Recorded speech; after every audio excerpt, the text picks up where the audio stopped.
Marin, will you do the roll call for us, Yes. please? Yapi, Here. Morstein, Here. Meigs. Here. Kelly, Here. Scylla. Here. Thank you. All right, item number 2, we adjourn to closed session. I pledge allegiance to the flag of the United States of America and to the republic for which it stands, one nation, under God, indivisible, with liberty and justice for all. We do have reportable action from our closed session. We settled the lawsuit. We agreed to the settlement agreement for us, and copies of that settlement agreement are available. We'll move on to the agenda. Does anybody have anything they want to move around on the agenda? No. Okay, may I have a motion? I'll second. Orson, Aye. Daphne? All those in favor? Aye. Thank you. Open time for public to raise items not on the agenda or for future agenda. Do we have any public who wish to raise any items? Seeing none, we'll move on to agenda item number 7, standing committees report out. Finance committee met on Monday. Tom, do you want to report on the finance committee? Yeah, I'll just partially review the interim financial statements and the quarterly financial performance report. And we also took a pretty good look at the draft budget. And we have a series of steps to do for notifying the public about mailers and steps to make to collect the property tax. And we're going to talk about that as an agenda item. We also looked at briefly at reviewing ordinance 50, which is board compensation, and we're going to talk about that as item tonight as item 13. And then we took a look at the monthly capital program, which is a summary of our capital projects, and we looked at our legal costs, and they were the lowest monthly amount for the year. And most of the things that we do are also on the agenda. Okay. HR committee? You want to report out on that? Well, the main thing is we looked at the consideration, it's item number 11 tonight, of approving a master service agreement with Regional Government Services, RGS, who we used for a lot of years. And I'm happy to say that it has gone the way that we had hoped it would go several years ago, which we didn't have any HR department or people capable within our Ross Valley Sanitary District. And we relied extremely heavy on RGS to get us going and set us up with our policies. And since then, we've needed them less and less and less. And since our reorganization, the hiring of Felicia here and her group over there, they've been taking the burden of more and more of the HR responsibilities. And in fact, to date, we have spent only 73.5%, and we are 83% through our fiscal year. So I, for one, am very, very pleased with that. As was in the Finance Committee, on agenda item 13, which we will discuss, we're going to talk about terminating ordinance 50 and drafting a new ordinance for the board compensation. So we'll discuss that a little bit later. And then Doug and I and staff went out to Pump Station 13, and we had a demonstration of how our project and the money that we've spent on our SOPs, standard operating procedures, are working. And it was a lovely demonstration and really showing that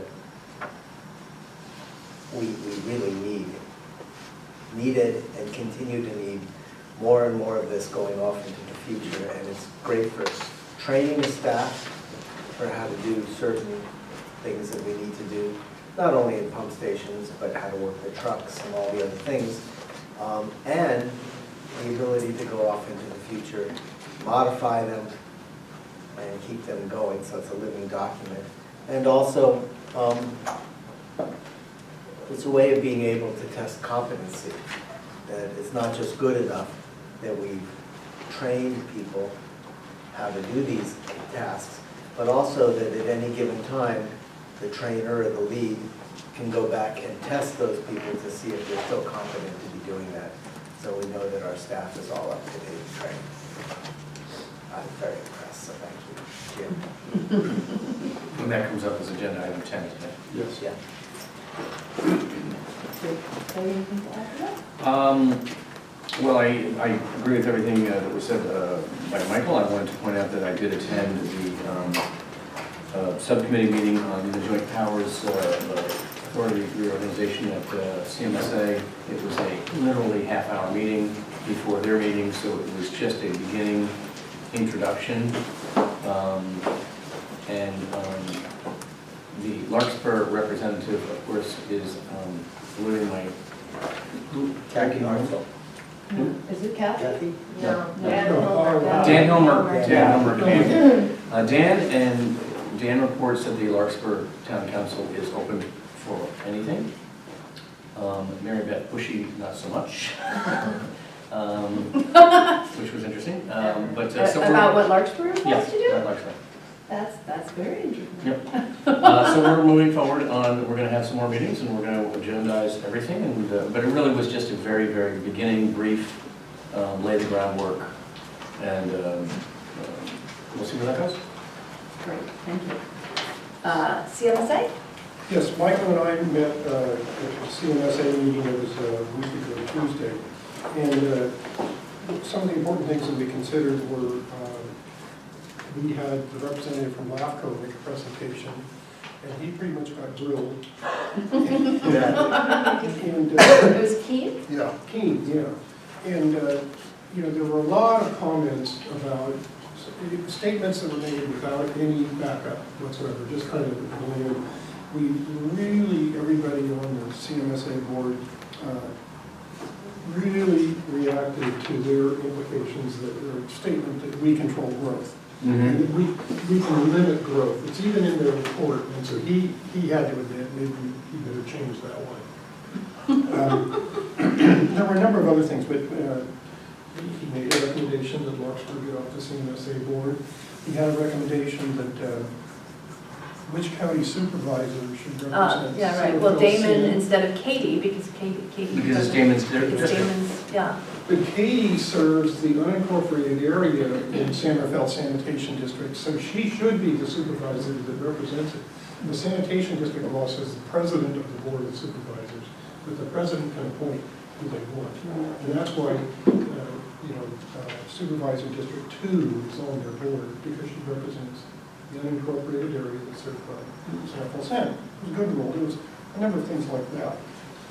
We also discussed the PG&E. Now, CMSA has a terrific program of accepting food waste in their digester, which produces natural gas, which they use to generate electricity, and they're probably going to double their capacity. And so they've got to get an interconnection agreement with PG&E to transmit the power. And basically, PG&E is making it not easy. It's very difficult.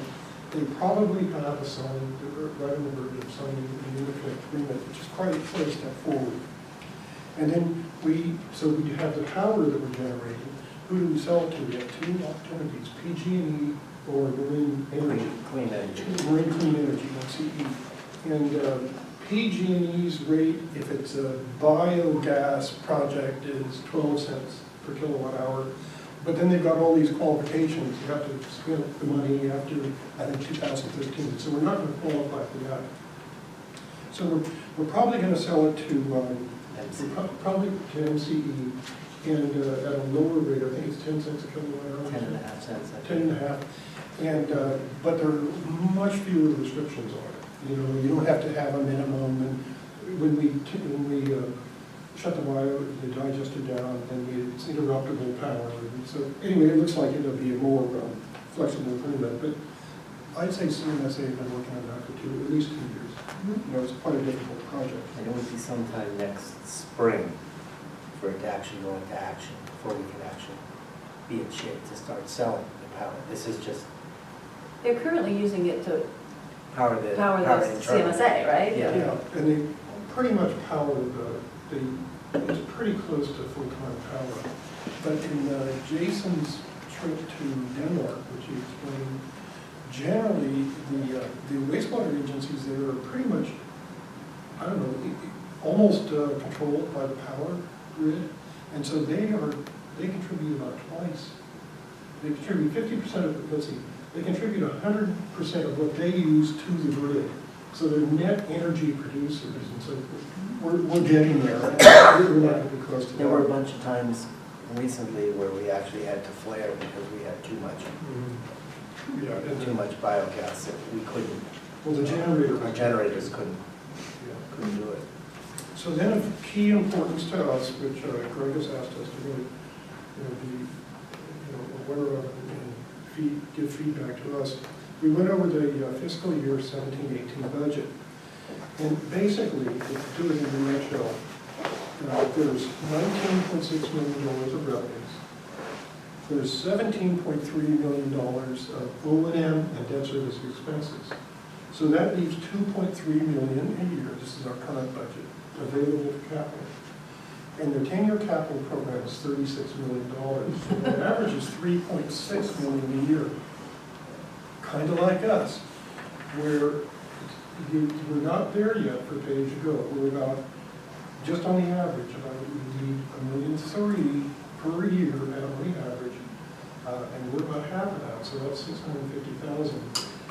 And then Jason did tell us that we have a big master plan going for the treatment plant area, and there's going to be a lot more capital. So it's something greater than $1.3 million a year, maybe. Well, I don't know what. We don't know that. But, it looks like for capital, we're going to be in for some more money. They may sell debt and it may be spread out. We'll figure it out. I don't know. They're also looking at SRF loans for that also. They're looking at SRF loans finally, and they like that.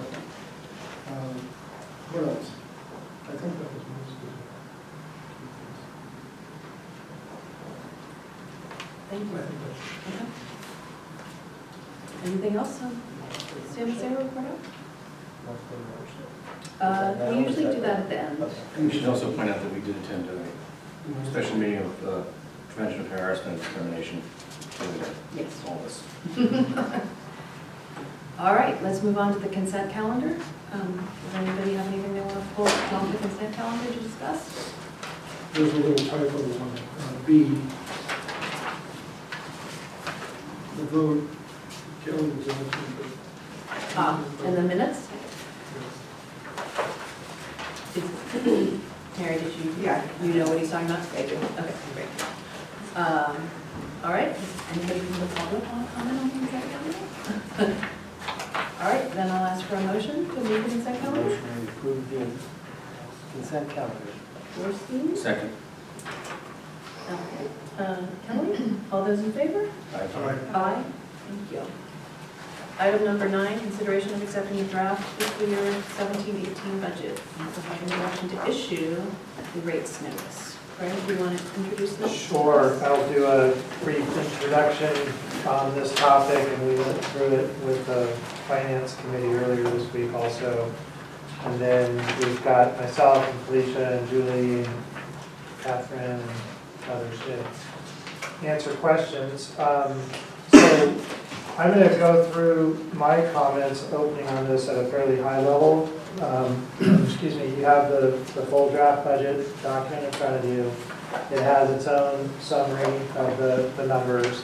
And then the staff report itself does a review of those same figures. So I don't want to necessarily go through those verbatim. What I'd like to do is kind of help, hopefully put this new year's budget into context and kind of the 5-year forecast, the 5-year financial plan we've been working on, and just to kind of get us started. So in very broad terms, looking at the budget in terms of operations and maintenance, revenues and expenses under that, and then the capital program, revenue and expenses under that, just to keep it at that level. So in operations and maintenance, if you look at the expense side of that picture for the district, and the board, I think, just to back up for a second, we basically can allocate almost everything we do into one of those two categories, as you're aware, either operations and maintenance or the capital program at a sort of simple level. Now, on the operations and maintenance side, in terms of expenses, 95+% of that is made up of two cost centers. One is personnel costs, and the other is the CMSA treatment and debt service charges, which we basically treat as one set of costs. And those two have, overall, they're very stable, and they have been relatively stable for the last couple of years. On the personnel side, we're actually seeing a very minor decrease. Even though we have some COLA adjustments and so forth, there's some offsetting considerations there. I think one item of note is that we are formally reducing the allocated headcount for the agency from 38 to 35, and that's strictly a result of better information and a clear understanding of what our resource needs are following the reorganization in 2016. Now, to be clear, that doesn't mean we're reducing any current staff. Those were positions that we have not had to fill, so they're being eliminated, they're being taken out of the budget. But so no one misunderstands, it doesn't mean we're laying off any current staff. The report talks about some of the offsetting factors there. Again, we have COLA increases, but we also have some cost share shifting occurring in terms of benefits. These were factors put into play with the last MOU in terms of conditions. So you have newer staff taking up a portion of healthcare. You have all staff now contributing 100% of the employee contribution to the CalPERS retirement costs. So those, again, are sort of some trade-offs that are netting out to about a 1 to 2% overall decrease. Based on an attrition, basically, right? Based on folks who were hired under a different, or did we change it? No, so, yeah. And so now, Mary, what we were getting to is there's a uniform standard now where all employees pay all of the employee portion of the CalPERS, and it's only employees hired after a certain date that are picking up 20% of their medical premiums. Those are the two big benefit shifts that I wanted to point out. And again, there's some offsetting with COLA adjustments on the other side of that. So on the CMSA charges, which again are about the other half of our O&M costs, those are, we're looking at about a 5 to 6% increase in that overall cost, largely a result of, remember, we are now doing the treatment charges are being allocated based on basically multi-year running averages of flow and strength data. So the numbers are what they are. They've shifted a little bit, just a couple percentage points. And under CMSA's new budget, they take their O&M costs, they allocate them out to us. So we're seeing just minor changes there as that rolling average, starts to kind of find its stable point. So that's basically it on the expense side of O&M. I mean, it's pretty flat. When you say personnel, I mean, O&M would also include maintenance, like the trucks that clean, Right. All of those, Mary, all of that rolled in, you get to the same basic picture, yeah. I'm simplifying Personnel is just O&M. the huge, Big portion. the biggest ones are personnel. Yeah, biggest portion of that. So on the revenue side of operations and maintenance, so to speak, this is where, as of this year, we're starting to see more and more, essentially, the benefit of the rate adjustments that we've had over the last couple of years. What I mean by that is, up until, say, 2 years ago, virtually all of our rate revenue, the actual revenue we get based on providing sanitary sewer service, was used up to cover O&M costs. Okay, but now that we've been raising the rates, we now are freeing up this year about $3 to $3.5 million in monies that we can use for the capital program after paying for O&M charges. So that's kind of it on the O&M side of the whole picture. So shifting over to the capital side, so let's start with we now, in terms of revenue, we have two recurring sources of revenue, basically. We have any rate revenue that is net of O&M expenses, because that's the first thing we look for. Then we have ad valorem tax, which we don't control, unlike O&M costs or rate revenue. It is what it is based on property values and based on the county allocation formula. That's been seeing some upticks, as you can imagine, with basically assessed property values going up and with just churn and turnover in the property market. So we're seeing some benefit from that, but basically those are our recurring revenue sources. Put those together, we're sitting around, I think, $10 million in recurring revenue for the capital program, okay, on the revenue side. So the final increment of revenue for the capital side is not recurring. It's borrowing, so it's one time, acquiring that cash. And we'll talk more about that, but right now, what we'll call sort of the bookend of that on the upside is, approximately a $35 million bond issuance.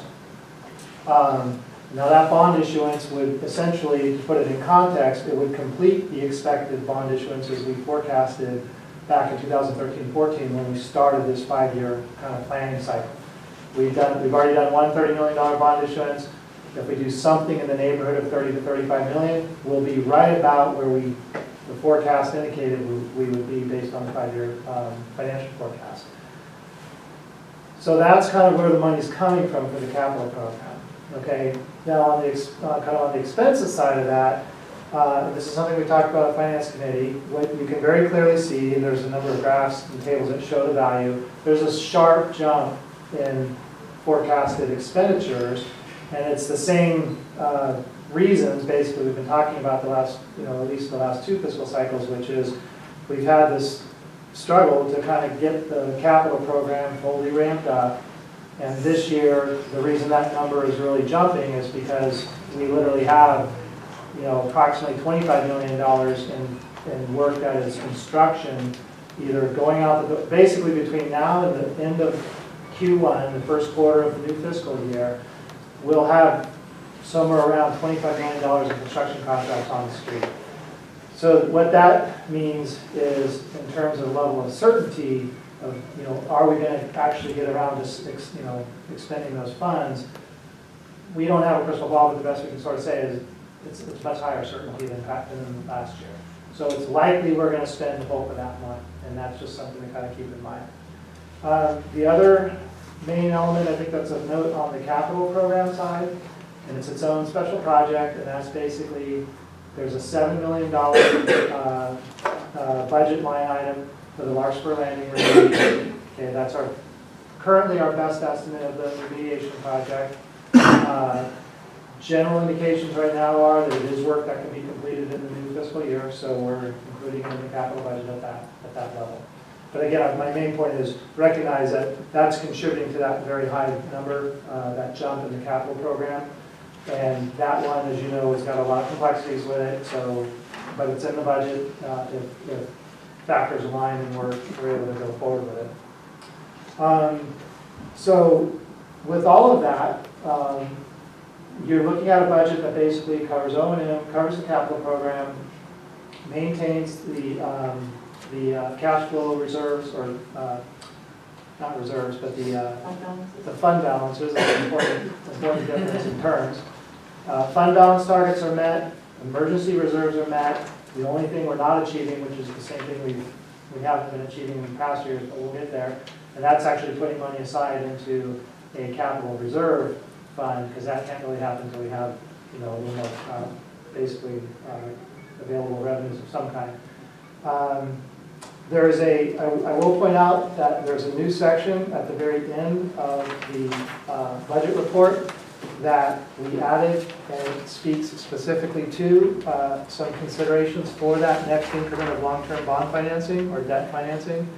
And I won't go through it, but detail essentially explains that we did a fairly thorough analysis of 3 financing options, and at the moment it does look like it makes sense for a regular, what I'll call a traditional revenue obligation bond would be the appropriate next step.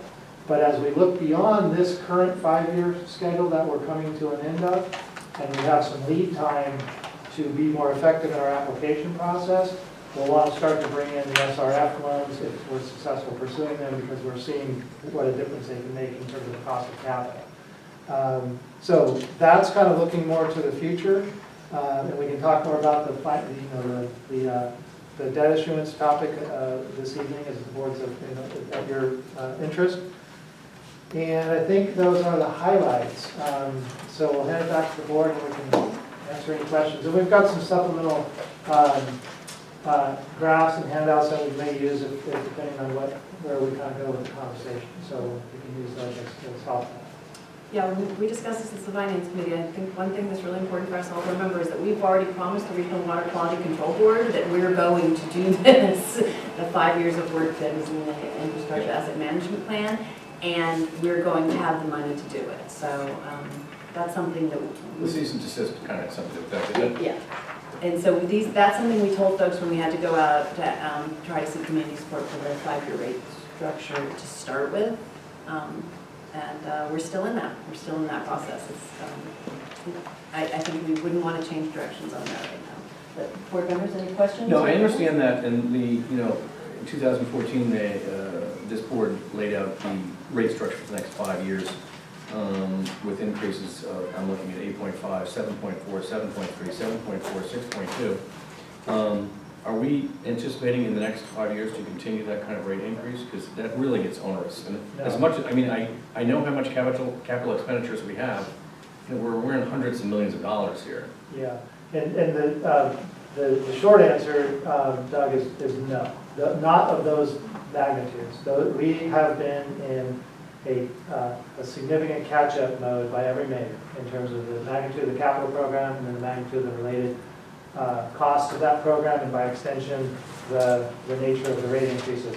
We don't have the information to go into it in great detail this evening, but what again I want to emphasize is, if you look, we're nearing the end of, we're basically in year 4 of a 5-year forecast and a 5-year capital plan tied to those rates. And as you look to the next 5 years, which is information we'll be developing following here during this new fiscal year 17-18, we'll be developing the new 5-year asset management plan that looks to the future.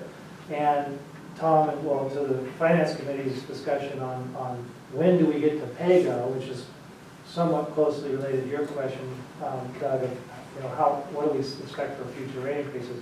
We expect those trends to flatten out, meaning we're able to define what's good enough for the capital, for the infrastructure condition, and we're able to align that with what's a reasonable level of expenditures and rate burden that we think can support that. We didn't have a lot of discretion in those decisions because of obviously the catching up and the urgent nature of the enforcement orders. And we can talk more about this, but I think by the time we get through the fiscal year 17-18 projects, we will be in a very good position to revisit this topic with the regional board and exercise some discretion as an agency as to what defines good enough for our infrastructure, and then by extension, what are the required capital funding needs. And I think it's safe to say that you're looking at rate increases in that future 5-year window that are much lower than what you're seeing right now. So. Okay, and I do understand prior to myself, and I think with respect to the longest serving board member, I think the prior boards before all of us were asleep at the wheel for some time in a number of different ways. So I understand. I just came back from a meeting last night at the municipal water district, Yeah. and they're getting some grief, and I'm one of the ones who gave a little grief, and you can't go on at 8 to 7 every year, year after year after year. This is a 5-year plan that was approved in 2014, so I understand that. And I understand that we had a cease and desist order, which, really caused this necessity. But you had the 218 disclosure back in 2014, and you had you probably got grief then. I'm not sure I was wrong for that.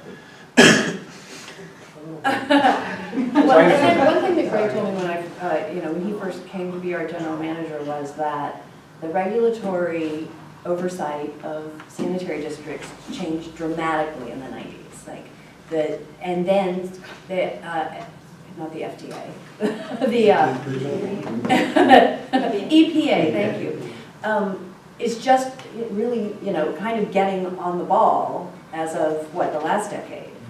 So, yes, the boards were sort of asleep at the wheel. I mean, when I look at when the board compensation fee was passed, Donna Bjorn said to me, what are they doing with all that money? Why does this sanitary district need all this money? We didn't have that much money and we were fine. Well, it was a completely different era. So it took us a while to catch up, definitely, but there's just a whole lot of external changes that had an effect on how the board needed to operate, in addition to them being asleep at the wheel. Yes.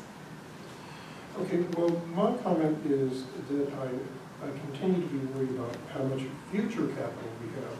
And the question, is the regional board dictating the next 5-year plan? Well, have we done all the projects? Yeah, okay, so that's that's really the sort of pivoting to that next 5-year picture. And I think what we're hoping to achieve with the regional board, Tom, is 2 things really in the next 12 months.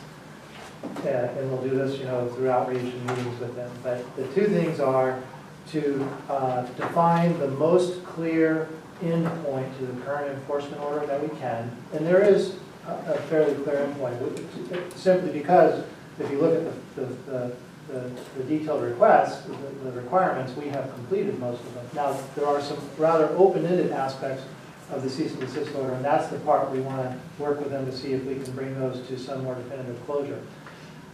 Then, when you look to the next 5 years, that's where the district has a lot more discretion to define, impose, in a sense, what's good enough. What I'm getting at is, someone has to define what's the acceptable status of the infrastructure, right? What does good enough look like? Yeah, there you go. I knew that was going to come up. We talked about it with other events. But that is a very, I want the board to understand, it's a very important point.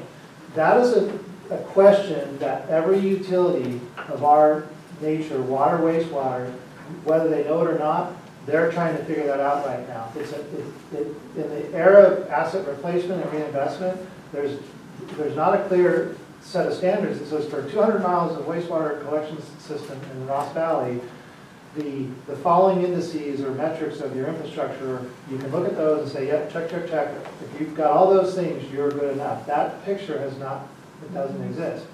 So we have an opportunity through the program and the methods we're following to go to the regional board, proactively and say, this is what we think that looks like. We think it looks like 90% of the pipes in the system meeting these characteristics, et cetera, and put some quantification to it. And I actually expect, and I'm definitely being a little bit speculative here, but I think there will be a receptive, that the regional board will be very, very receptive to that type of discussion, because they are seeing the benefits of these types of programs in other agencies, not just ours. So I guess really an important point is, over the next 12 months, roughly, a lot of these questions will come into more clear, or some of the outlines of the answers will come into more clear focus. But I don't expect the regional board to say, yes, and for the next 5 years, your capital program needs to look like this. It should be much less prescriptive, and we propose what we think might work. So, See, the reason I asked the question is because this year, the budget shows a bond issue of $35 million. The next year, and we spend it all, the next year we have a capital program of $30 million. And the year after that, 22, and then 21. And so we're kind of, uneasy. We're falling off a cliff here. Maybe not, but what I've seen in agencies is you've got to, we had to catch up lots of capital. So we're probably going to do it with $65 million. That's a huge amount. And the only way you can get to pay-as-you-go or pay-as-you-go and state revolving fund loans, which are such a bargain, we must take them, is to get down to a capital level out of the $30 million range and down to the 12 to 15, which is a huge amount of capital still. But we're still in the 30-20-20 range. And so what you're saying is we hope we can, actually how it came up in the finance committee meeting was Michael and I went to a presentation of the regional board. And you had a graph with red projects, high-risk projects. And I really would like to see something like that. That's a nice. I was speaking. Mostly For the green. right opportunity. No, I was gonna mention this to you guys at some point, but this is it's a very helpful way, I think, to look at that. So go ahead, Tom, I didn't mean to interrupt. Well, see, this is what I was talking about. Yeah, To me, I think we need to plow through the high-risk projects. We just have to do that. And I guess the moderate risk ones, yeah. And then maybe the yellow and the green, we can phase. right. So just, because this really briefly, the board has seen this in various forms in the past, so it's worth a little bit of explaining. So this is what we call kind of the risk chart or the risk pie chart, depending on what day of the week it is. But the important point is that this shows you right now, there's basically a before and after picture. If we talk about the monies that we've spent and we try to translate that into progress in terms of the status of the infrastructure, and remember, the entire asset management program has a risk-based, level of service-based focus to it. What you're seeing there is that at the beginning of the program, somewhere around 40+% of our system was at notable levels of risk. Now that's a relative term, you put some numbers to it, but you see that in basically the red and the orange and the yellow areas of the pie chart on top, okay? Now the other notable point about that, and you have to look at the bar graph to put these together, is about 10% of the pipe length in our system. In other words, everyone said, well, you got 200 miles of broken pipe. And when we looked at it through the risk profile approach, asset management approach, what we found was that, well, no. What we have is about 10% of our piping that's in really dire need of attention, and it directed our focus. And that's, the bar graph shows you that. About 50 to 55% of the assigned risk in the entire 200 miles turned out to be contained in about 12% of the mileage. So that was the importance of this. Then you go to the bottom chart, it's the same information as we complete the 2017-18 gravity projects. This is the change in the risk profile of the Ross Valley Sanitary District infrastructure.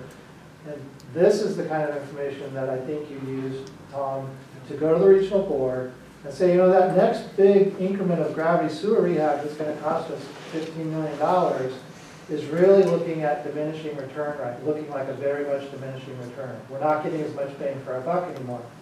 And the last point to add, this puts it, I think, helps put it in context. Catherine was generating some numbers just recently on this. And I'll try not to keep this simple. If you take the amount of risk, so to speak, think of these as numbers assigned to every pipe. If you take the amount of risk that we reduced or took out of the system, which 2 years is it? It's Between 17, 18, 18, 19, 20 is where you see the reduction. okay. So 1920 is where we see what? The reduction. I'll explain end that. of the IMP basin. So basically all of the areas would be addressed. So if you take 17, 18, and 18, 19, right? They're both roughly the same length of pipe. But if you look how much risk they're taking out of the system, that 1920 is 60% less, meaning you're getting 60% less benefit out of that investment than you are in the one prior year. And it makes sense. We did all the high priority stuff. That's been the whole approach. So every new mile of piping that we're doing under the old risk model that emphasized structural stability and SSO risk, we're getting less and less bang for our buck, right? And that's the basis for saying, you know what, we think we have a really good case to be made that says, don't make us go do another 5 miles of gravity sewer rehab. There's better things for us to do with that money, and they probably are going to cost us less than the run-of-the-mill gravity sewer rehab. This would be things like I&I reduction focus. This would be private lateral focus. This would be seawater intrusion type focus. But that's why I think we can see a case for a change in the focus and lowering of costs of the capital. Greg, if we see the continued reduction in SSOs, then the next step the regional water board is going to demand of us is to lower the I&I, to lower the amount of mixing we do at CMSA. Blending, right, Blending. right, So this is exactly what they're gonna want, right, and so that would be an enhanced lateral program and seawater intrusion, as you mentioned. right. And so the important point there is if we reevaluate the system in a new, what I'll call very generally, a new risk model, the risk model won't be focused on the structural condition any longer, because that largely has been, we've caught up. It will focus on I&I drivers, which means it will tell you to go work on other parts of the system. It will say things that might indicate, you know what, it makes a lot of sense to pour a ton more money into private lateral replacement because of its tie to I&I reduction.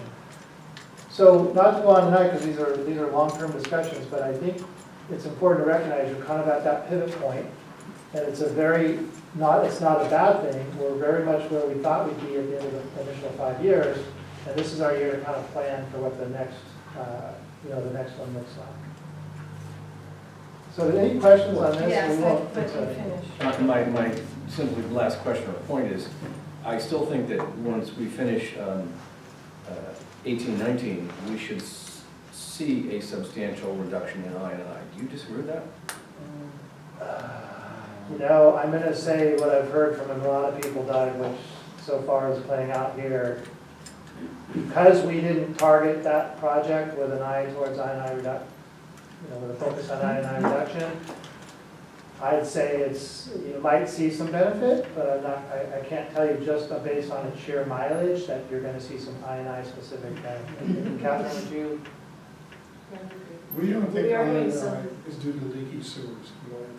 I think it's due to illegal inflows to a great extent. You did a great job. Well, then I think we ought to continue to invest in more smart meters and get this all dialed out. And, if you had double the number of smart meters, we'd know in one storm more than we know in 3 storms by moving around. Which is what, and Doug, but the answer to that question, which is probably not, I mean, generally speaking, is a good, that's the whole point.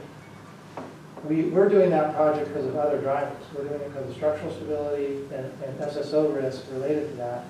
Once that's taken care of, again, if we look at the system through the lens of I&I reduction benefits, we're gonna make a whole bunch of different decisions of where we put our money. Okay, I get that. I have a little trouble wrapping my head around why linear why a mileage pipe does- replacement can fix an SSO, water Yeah. going out, but it's not fixing I&I, water coming in. It seems to me it's, Because we can pump more, see, and, if the pipe is crushed or. Well, what is, and also what it turns out, and this is really, when I said, this is a lesson that people in industry have it's very hard to correlate bulk mileage of gravity sewer rehab with I&I reduction. Right. I'll tell you that. It turns out I&I sources are very, they're highly variable and they're very, point specific. So general mileage doesn't typically translate into. well, this board and the CMSA board together have targeted together I&I reduction in the next phase, so I think we're going on the right path. Makes sense. Catherine, you were going to say something. I'm sorry. I interrupted you. We do have a lot of, in terms of our system, we have leaks at the joints, because we have lots of old pipe that doesn't have a good joint. So we may have a pipe that's perfectly fine structurally, it's never gonna get triggered, but every single 2 or 3 feet that there's a joint, we'll have a lot of water coming in. So all of Sleepy Hollow, for example, reasonably good condition pipe, but a lot of volume of I&I coming in. So, and then there's a little bit in our system, once the pipe's full, we can get much more water into it. So we need to bring it down so we're not running full pipe, we have a lot of I&I. Okay, so are we, I thought we were clear from our C's and just this order. I thought we finalized that and we're clear now. No, Pam, we met- do I an thought annual, we I thought report we once a year. met, I know, but I thought we met all their, No, we have met, we have met every requirement so far. We've met or exceeded everything that they've asked us to do. But the cease and desist order runs through approximately 2019-20. okay. Is that about right, Kathy? I think it's, Yeah, in terms of Yeah, it's got activities we have to continue to follow and report on right up through that window. But we report once a year, and so far 100% compliance. So I have a couple things. So CMSA is talking about creating a new bond, am I correct? It's kind of a new bond. CMSA. CMSA, aren't they talking about in their budget? Bond, yeah. So many years from now, they're gonna have a deficit, and, am I right? Because I was on the No, I finance don't think committee. so. Did I we? haven't heard that. No. Well, that's, I think what she's getting is, They're Tom, running you out were of money. describing earlier how their capital program forecasts are showing that they're most They're likely running out gonna of need money. more money, is that, I Right. think? That's okay. right, they haven't said Okay. they will be marketing. So I'm just curious, do you have any idea how it will impact us? Do you have any? No, not yet, I mean, until the We should- numbers Don't you develop. think we should be talking to them? Well, we know how it will impact us, I You think. do? Like, we pay about 50%. 45 to 50% of the cost. And so if we go pay-as-you-go, it'd be about $650,000 a year, plus whatever new projects there are. If they issue a debt, I think they'll do, probably what we'll do is part pay-as-you-go and part a bond issue. And so, whatever They're is also looking decided, for state revolving fund. they're looking for SRF funds. They're gonna get a grant on their power project. They're gonna have, the cost is gonna be a grant if we want to do that. So, I mean, that's why we're watching it, and we're reporting to Greg on this, because we're about half of their budget. Yeah, okay, great, because I remember seeing that when I was on the finance committee there, and I just lost track. So I think we should really take that into consideration, especially when this 2-year, 5-year plan comes up soon. It'll be very fast, I think. Okay, so my other question is, so there's $7 to $8 million left over in this budget from last year, right? That's what we talked about. Yeah, okay, yeah, Pam, I think that it's basically some of the unspent bond revenues, is that? So I guess my fear or worry, concern, is we're gonna take too much money on a bond, and the ratepayers are getting these very quick, fast, high rate increases. And I say this every year, like, okay, Greg, I want to see all those projects really done. And we're sitting now with this $7 to $8 million leftover. And I'm not feeling really comfortable about, well, what do we need to do so it doesn't happen again? I just hear so many complaints about the rates from a lot of people. And I'm kind of looking out for the little guy.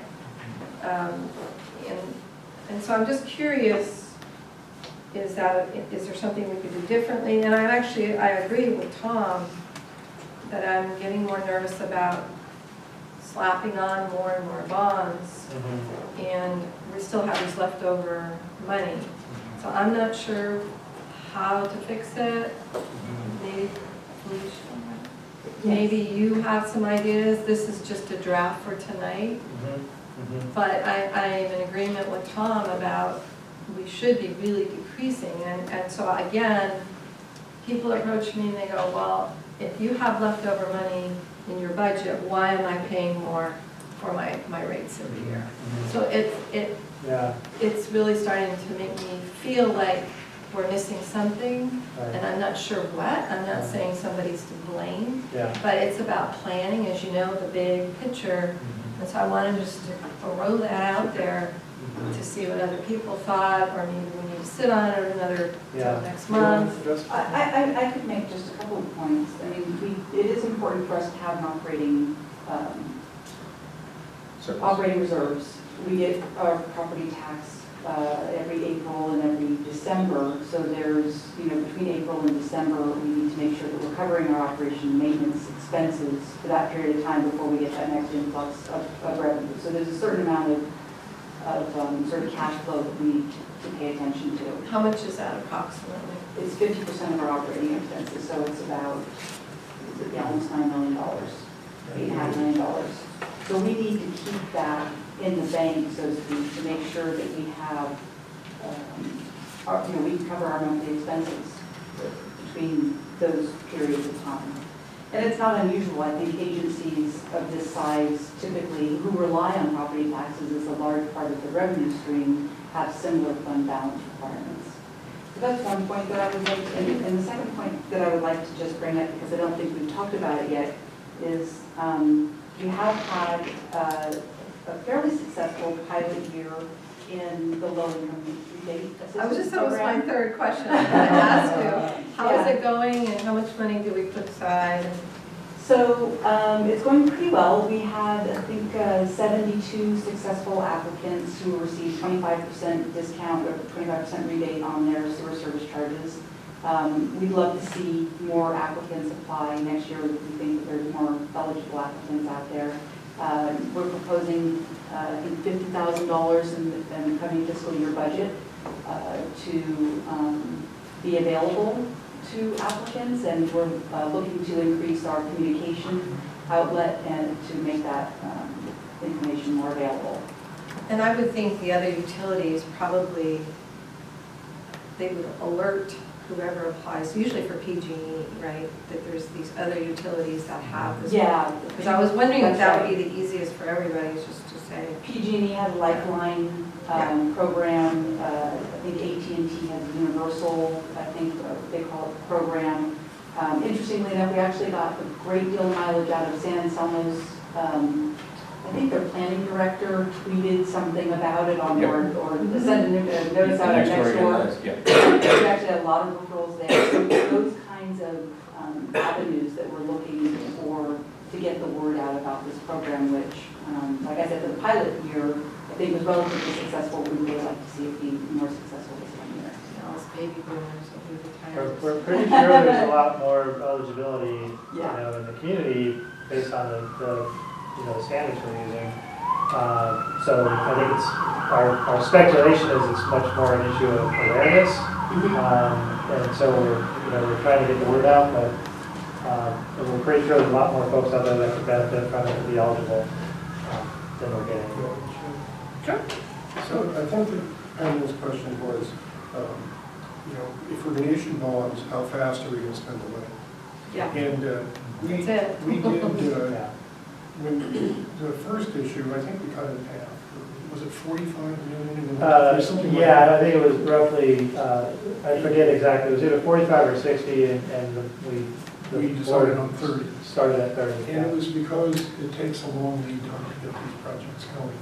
And we figured that. And so that's what the Finance Committee asked Greg on this $35 million. Do you really think you can spend $45 million next year, which is a huge chunk of money? And, what can we say? It looks like a lot of our projects are great. And if you take a look at the monthly capital report that Catherine produces, you can see that projects are going out for bid, 100% design, construction's going to start on a bunch of them. And so, that's the situation. I don't know if we can spend $45 million next year. It's taken a long time for us to ramp up to getting those projects moving around. But if you look at that graph earlier, you can see that what Greg said is by the end of this year, we're going to have $25 million going into the ground right now. And a couple of things, so, and these are topics we kind of, I think, wrestle with every year for this, for these reasons. As far as, pay out, for example, the original, the most recent $30 million bond issuance that we did in 2014, those proceeds are being spent down pretty steadily at this point. And by, essentially, our forecast is that, the cash flow forecast is that by November of this calendar year, that's about the timing for the next increment of financing. So that burn rate and using up the remaining of those, the remainder of those funds is pretty certain at this point. We're on a pretty steady track, and we've got construction ramping up. So the original $30 million bond issuance, think of that as entirely used up, basically within the next 3 months. And so really, to the point of, we have used the monies, but it has been slower than expected. That's been the trend. And I think there's a couple ways to look at it, but let me show you guys. This is one of the table. And this is information you have in your budget document. This is Schedule 10. And the only reason we did this was because, these are some important topics. And what this shows you, again, you have this in Schedule 10, but the red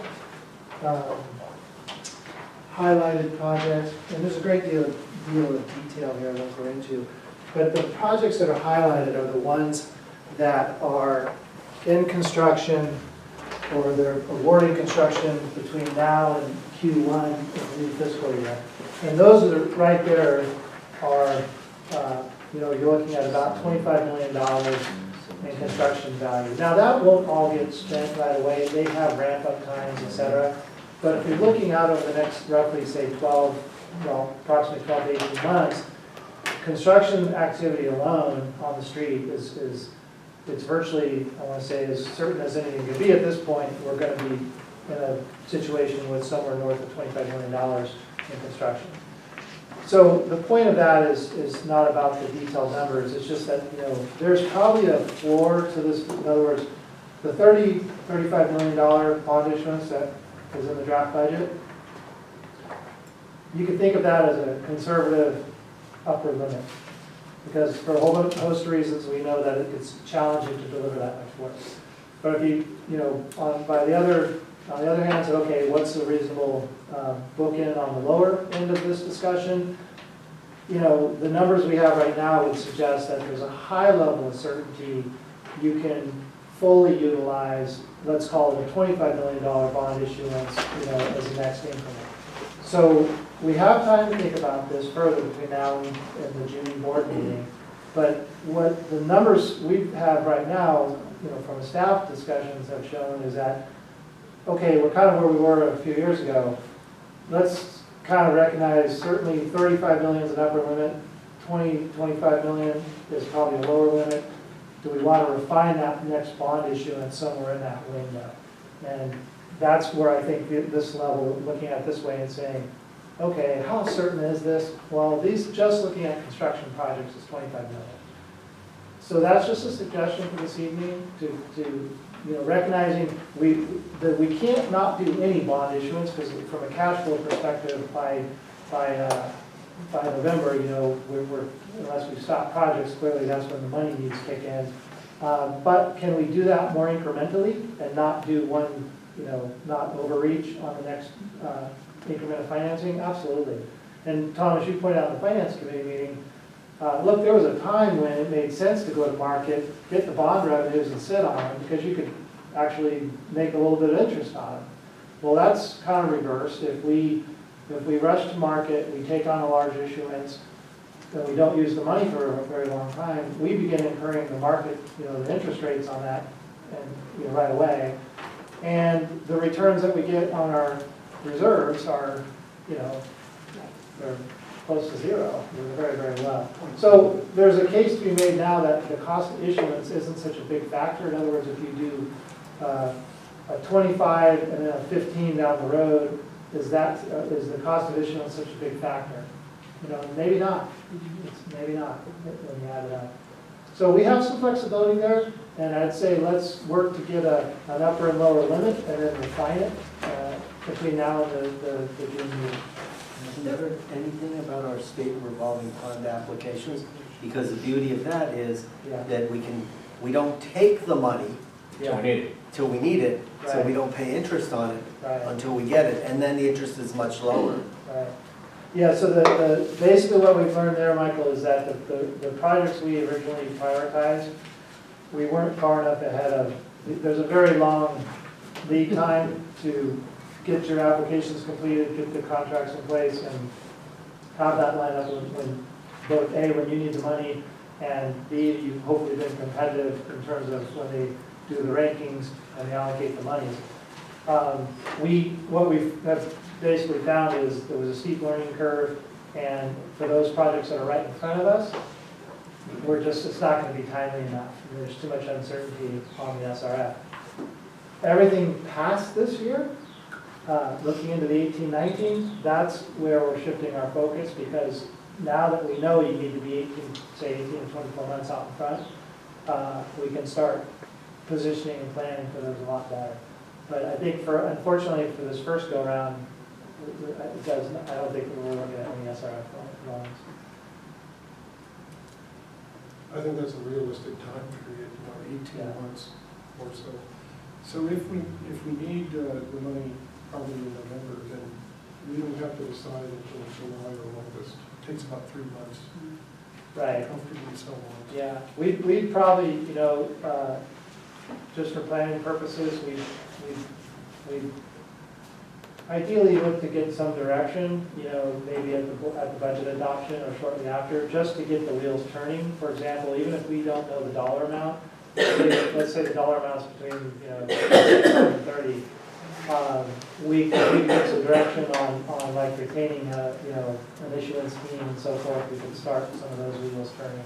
But those are just, July would be an option as well, but somewhere in June, July, we want to get those wheels turning. Don't we have our team together? I mean, they were all hired from multiple cities. Yeah, and that's something we can certainly revisit in more detail, but to staff's talked a little bit about this. If the decision was made to go forward with the bond issuance, regardless of the dollar amount, our recommendation in the interest of timeliness would, remember, that team was secured through competitive proposals, and I think the sense of the time was that we got a strong team and a very competitive overall cost, so to speak. Our thought was that if we reached out to those same parties and they were essentially willing to work under the same terms and conditions, so to speak, of the process, that you consider re-engaging them simply in the interest of time versus going out for a whole new solicitation. No, I thought they said they would do it for the same price. I'm pretty sure of that. That would be good news, because if, They did? That'd be Oh, great. they did? yeah. I think we were very happy with their services. And I think they loved having you, because they probably never have clients who understand so. What is our rating right now? And I think Tom had mentioned that we should apply, or however you Well, do we it, will. to get a better rating. Will you start that process now? No, we're A plus right now, and I was saying, I think our rating should go up to AA minus, which is a marvelous rating. What a strange. That's my opinion. And I'll make the point again that we discussed at the finance committee, that we could decide that we want to issue bonds, and then really literally the how much is one of the questions that can be answered at the last minute, right? Pretty last minute. Yeah, and so, I mean, I think we're all sensitive to having too much money sitting around when we want to be getting it out on the street as quickly as possible. And then we'll have more data about, Yep. And if you hire them early, they don't charge for it. It's contingent fee, Right. and it's not depending on hours spent. Right. Okay. So, Wait, I have one quick question. mhm. So if we did the bond or bonds this fiscal year, and let's say, are you planning on more bonds for the second year? That would kind of depend, Pam. So for example, if we did the lower, let's say we did a $25 million bond, I think we would just play it by ear. And certainly within, say, 12 months, so near the end of the upcoming fiscal year, we have a good sense of whether or not we need to go out again. Okay, and would that raise the rates? Well,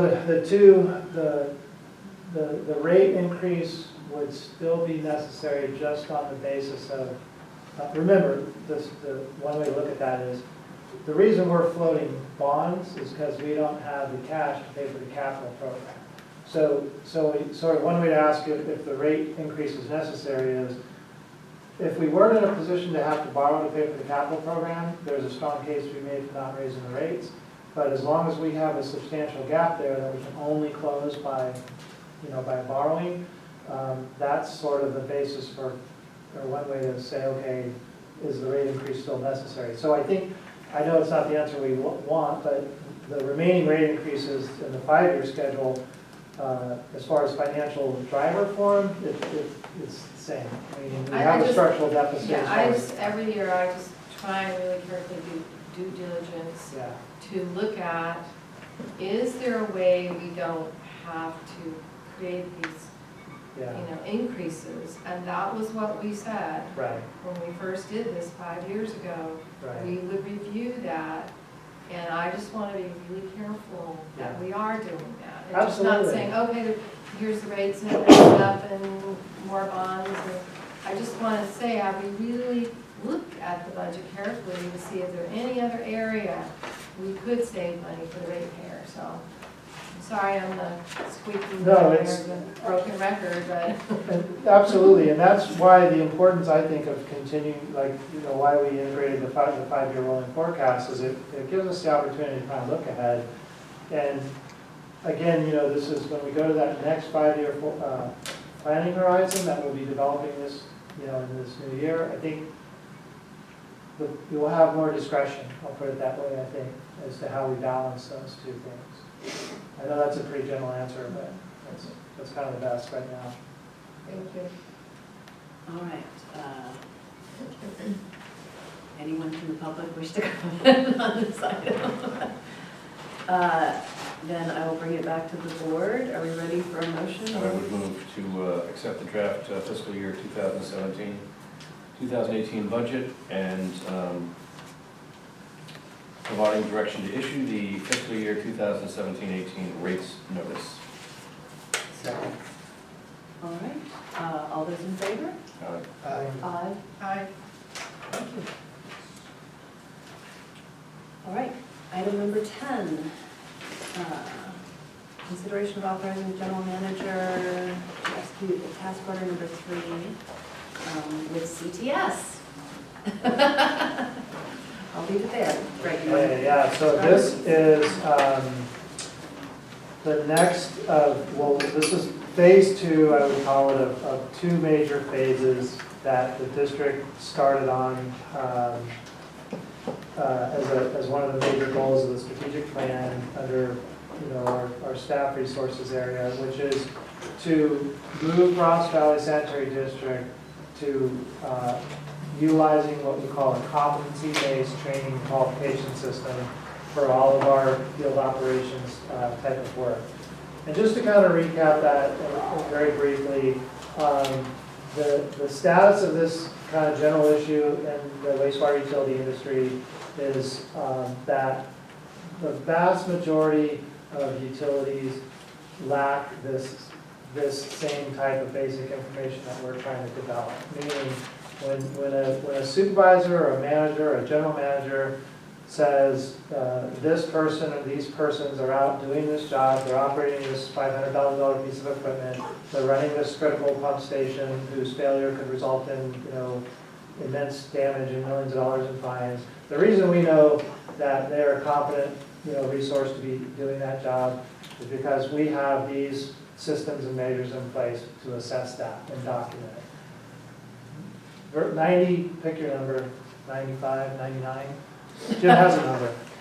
It's north of 99, virtually. It's 99% plus, I think, of all the utilities do not have this. So we're at the very beginning of an industry curve that others are starting to follow as well to put these kinds of systems in place.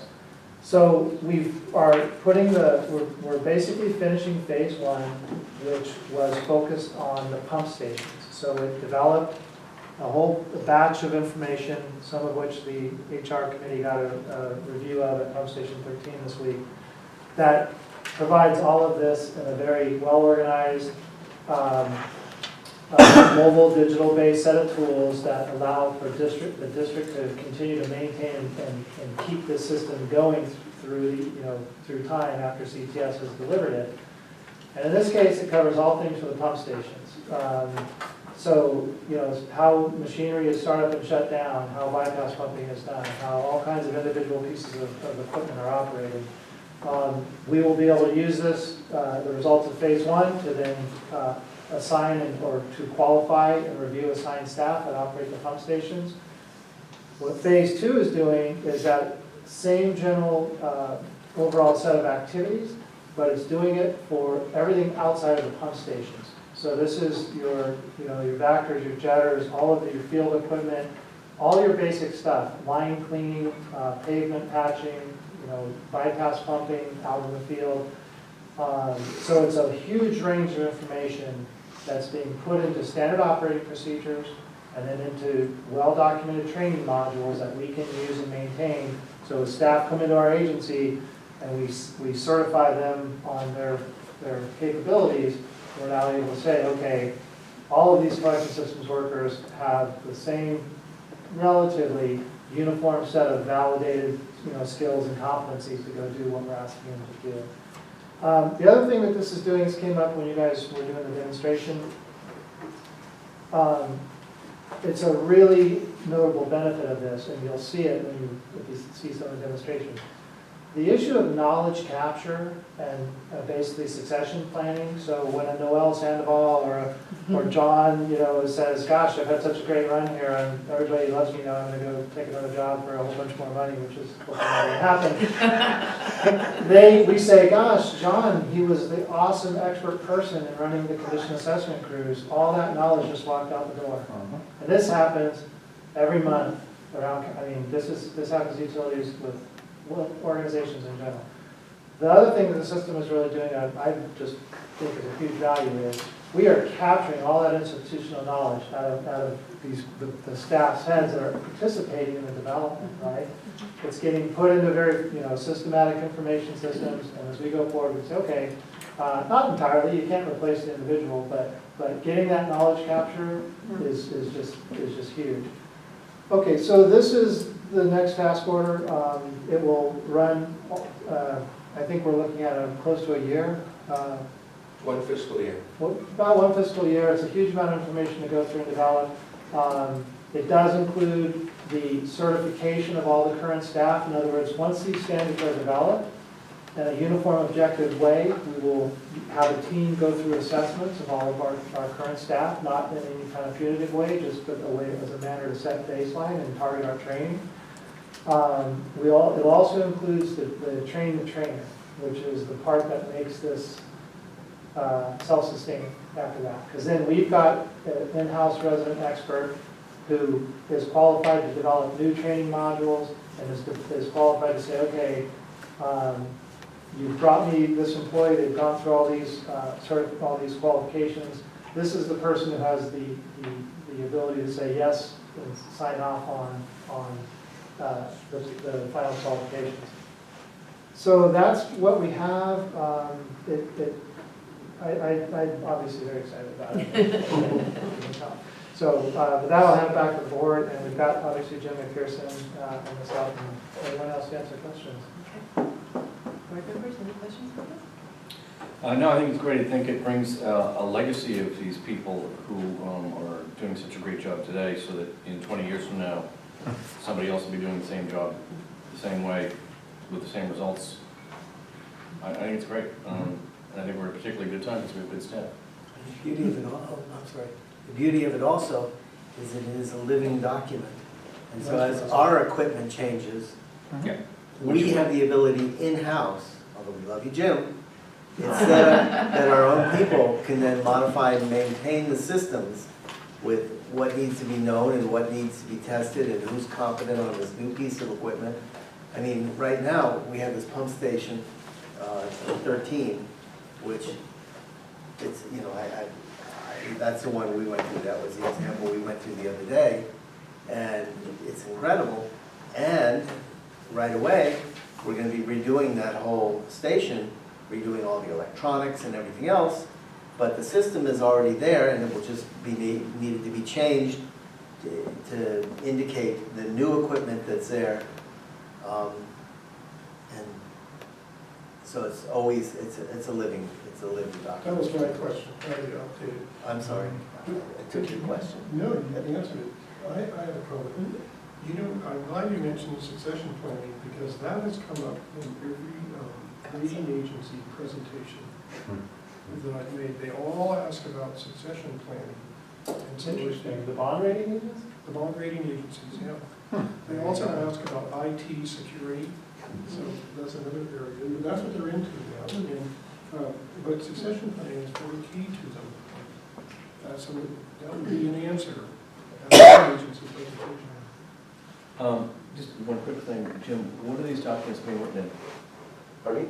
What are you writing the documents in? The competencies and the actual standards that the employees are trained and assessed to are in a cloud-based software that you'll have available to you free of charge. We're going to give it to Ross Valley to let them basically write and use it. You can do this for free? Just the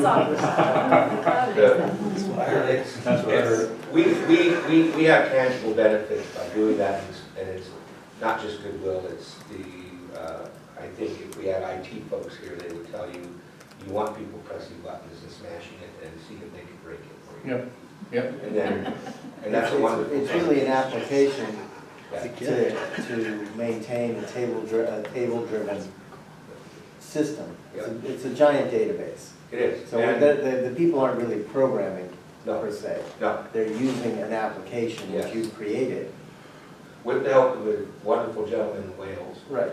our software developers in Wales. The other sections of the system, other than the competencies and the standards, your SOPs presently are in PowerPoint from a Dave Patzer system. Yep. However, I did show the folks that attended the 13 brief, Humphrey's 13 brief the other day, because you are members of CSRMA, they funded Dave Patzer to develop software where now you can both develop the SOP using their software and then have the SOP be able to be displayed on laptops, pads, and phones.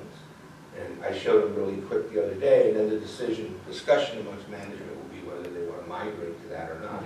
Not my decision. And then the curriculum, because one thing that wasn't mentioned is that each one of these modules has a course around it. So there's a pump station course that I'm working with Noel, which, by the way, I can't laud enough over the year. I mean, that's somebody you don't want to leave, you know, that gentleman right there, that I would hire him in a heartbeat. We developed, we're developing right now, because we're ending this project and we're in the final stage of developing a course for pump station O&M.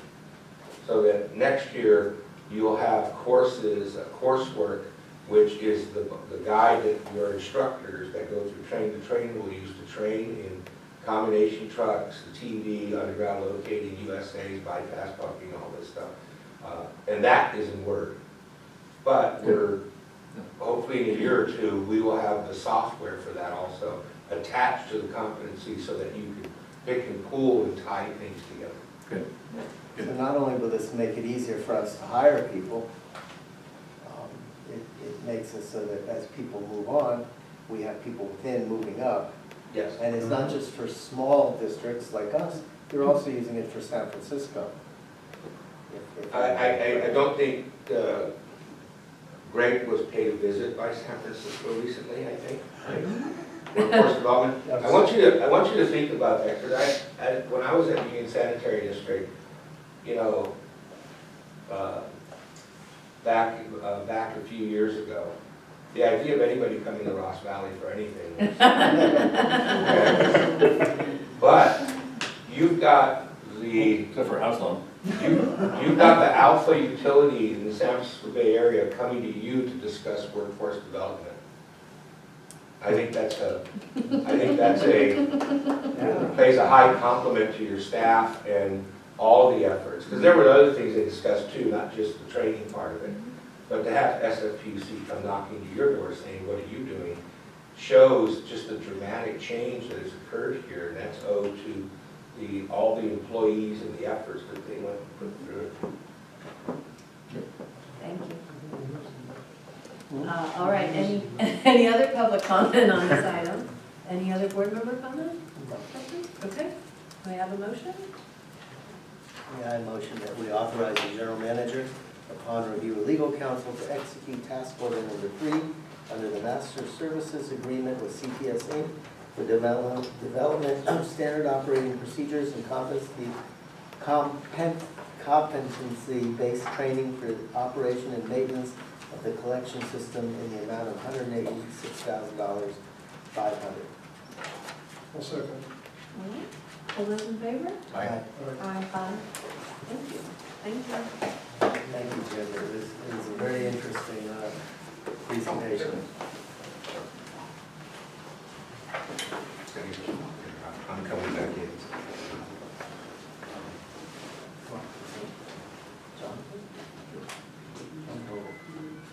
just move on, or should I wait for Pam to come back? We can take a couple minutes. Okay, we'll take a couple Yeah. minutes. Yeah. Okay, great. Item number 11, consideration of approving a master service agreement with RGS for $111,000. Okay. So similar, we've got a couple items this evening, just so you can see the pattern. These are some of the notable outside service contracts, basically for the new fiscal year getting set up. So this is the new master services agreement and new task order for, to retain RGS for outside human resource services. And so this is similar to what we've done over the past, I guess, what is it, 3 prior fiscal years.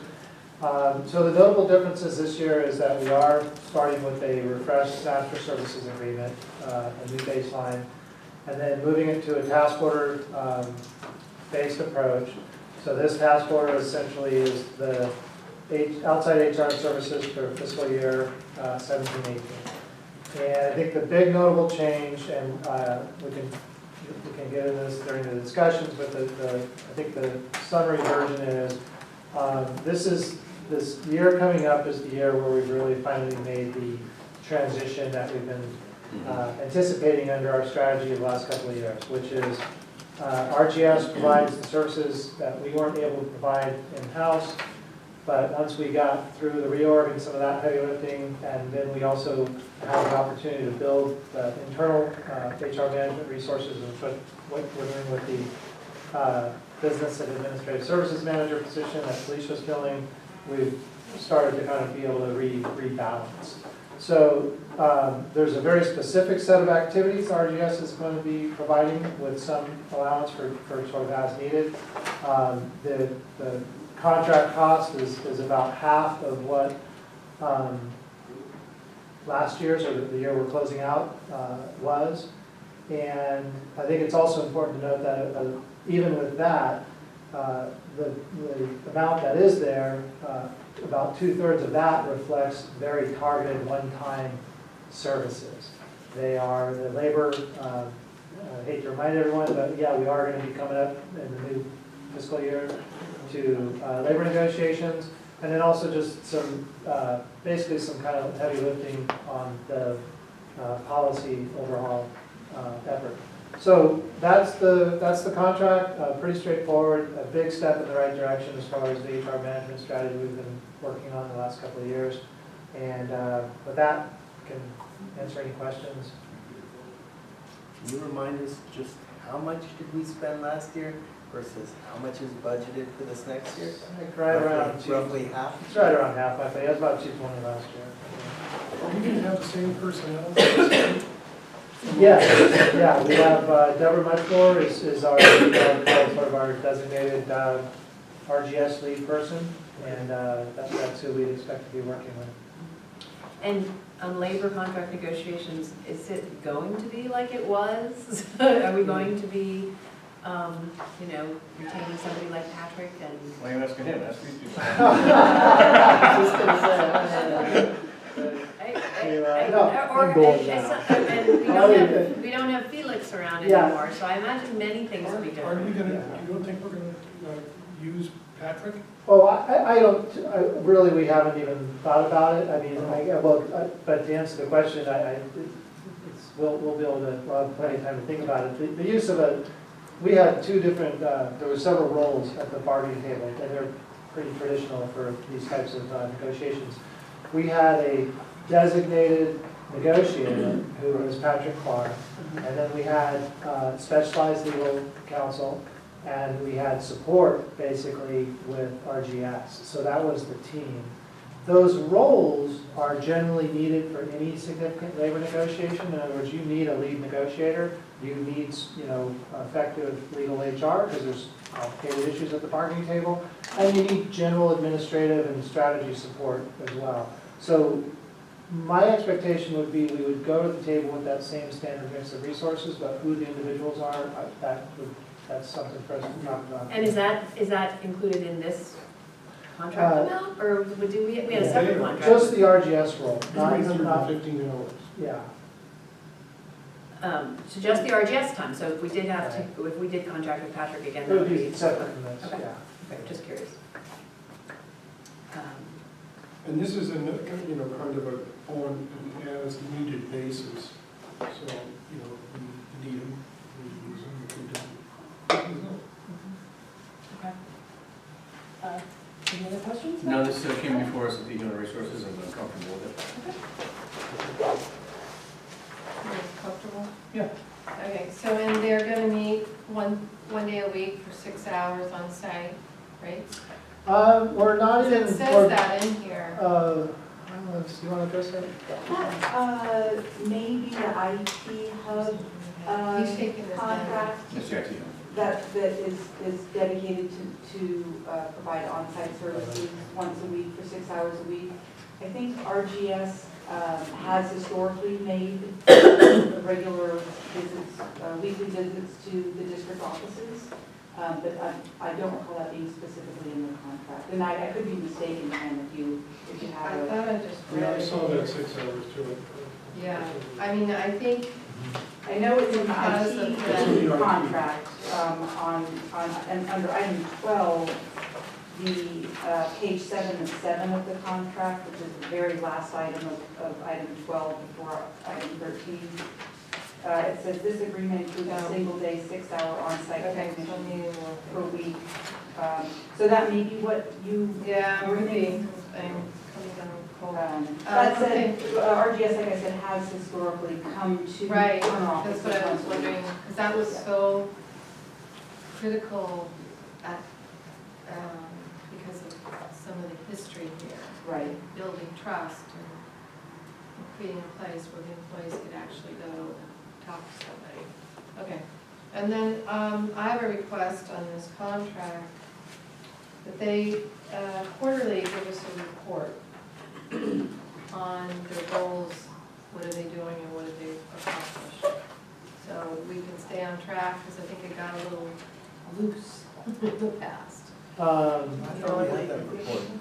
Well, we have the, and actually, so that's, well, let me We suggest did that, this. we did that before. Yeah, and also, what we're anticipating because of the shift and the reduced use of the outside services and so forth, with the new fiscal year, have been, at staff level, we've been anticipating revamping the monthly HR services report. And that's something that Felicia would be leading. And so, Pam, we can certainly do a quarterly report that's focused on what RGS specifically is doing. And I know we've talked about that in the past, which is good to have that check-in.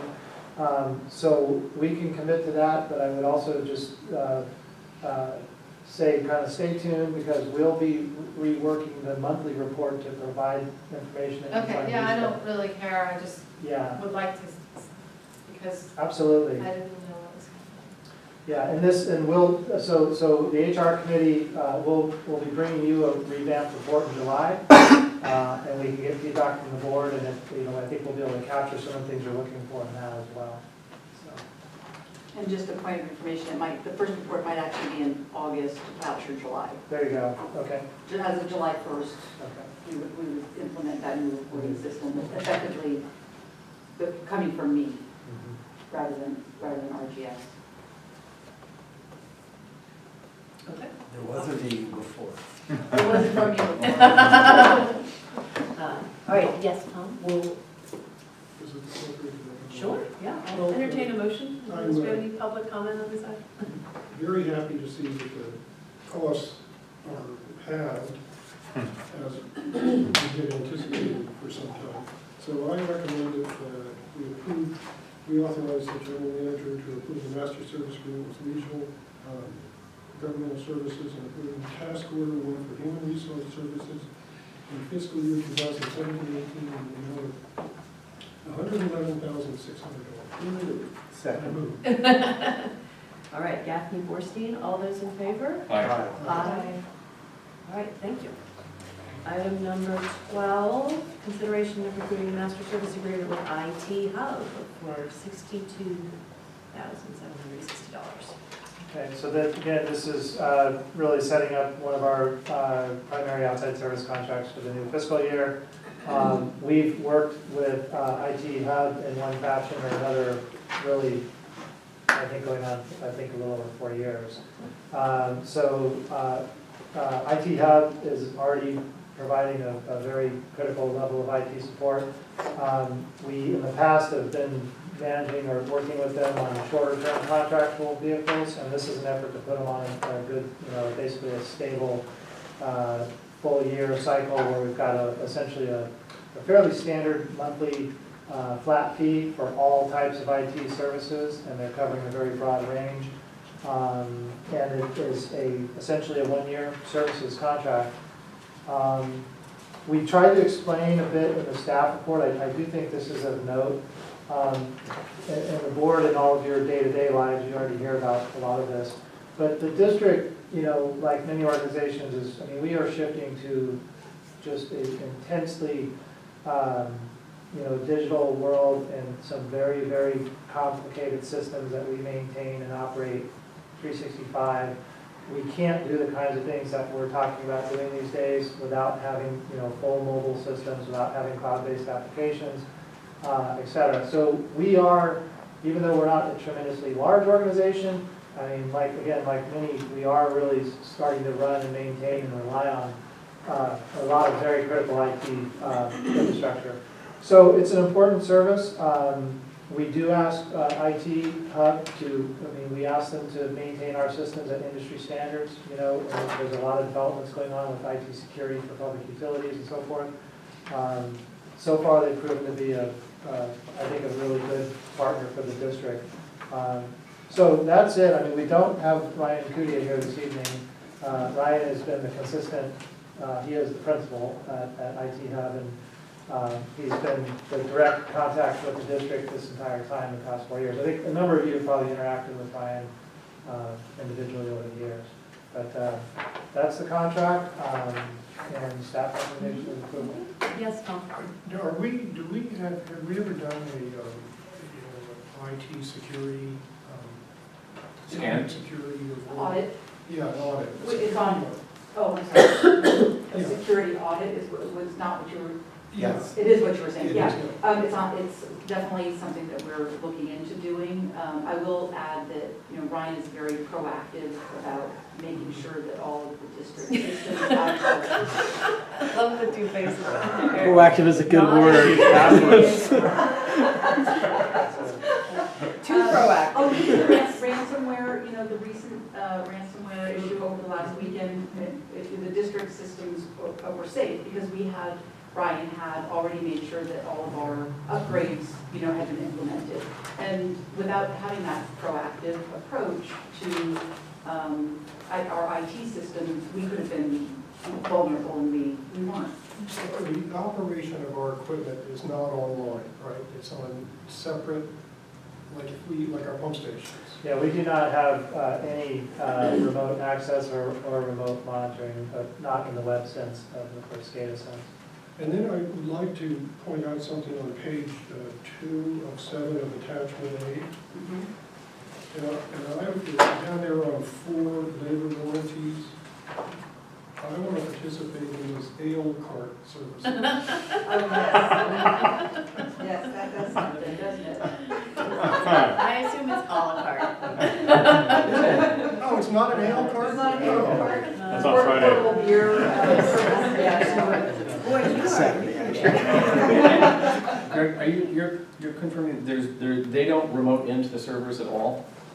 No, they can remote into the servers. just not Are we talking about workstations. the equipment? Yeah. Yeah, at this point, Doug, our systems none of our mechanical systems, pump stations and so forth are internet enabled and not connected to anything. Okay, They have a very, what do you call it, analog, one-way communication, 1980s type technology that sends out basic alarms to our operators, but it's nothing like, for example, operations and monitoring and control capabilities with SCADA, which is what you do have on, of course, many facilities. We don't have. We're going That's an important point. We're actually trying to get there, at which point those vulnerabilities and considerations are. But the office computers and the office servers at Kerner, They can are remote in. certain, yes, yes. to What are be they fair. remoting in with, do you know? I do not. I think remote desktop, if I remember correctly.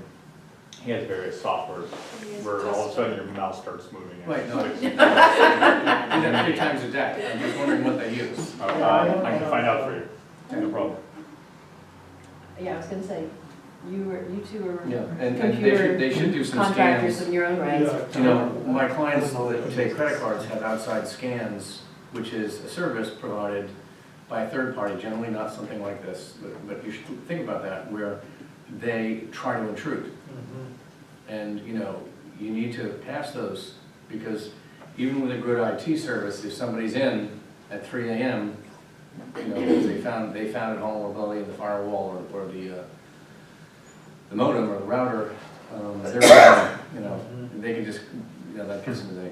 Well, that's what I was talking about, the security Yeah. review. I would say Ryan is particularly sensitive to all issues related to security and specifically with regard to, you know, like a credit card reader. That's one of the reasons why, and we haven't specifically talked about this, but in my experience, those are places where you can be particularly vulnerable. And it's partly because, you know, that's information that people are really interested in obtaining, is that credit card information. So there's this whole PCI compliance component that has to be Payment card abided by. industry data security standards, so it's Right. PCI DSS. Exactly. Well, at CMSA, you know, they're not that much different, you know, but they actually hired an outside firm. Yeah. Right. And so it's a third party. I mean, I'm sure Ryan is terrific, but you don't want Ryan, as terrific as he is, To audit looking at itself. finding the holes in his own system. Right.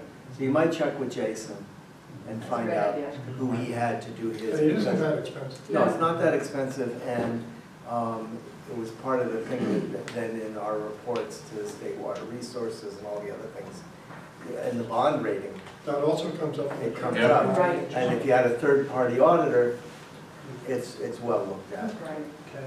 Yep. All right, any other questions I move. on this item? I so will. Okay. Anybody out there? I don't want to take over your time. I move that the board authorizes the district manager to execute an agreement with IT Hub LLC for information technology support services in fiscal year 2017-18 in the amount of $62,760. One second. All right, First and Gaffney, all those in favor? Aye. Aye. Thank you. Item number 13, consideration of authorizing staff to terminate ordinance 50 and draft a new ordinance to update board compensation for consideration next month. Do you want to introduce this? or do you Super want- brief. We brought this back for the board's consideration because we recognized it really was somewhat of an offshoot of all the preparation going into the budget. We realized that we were headed for the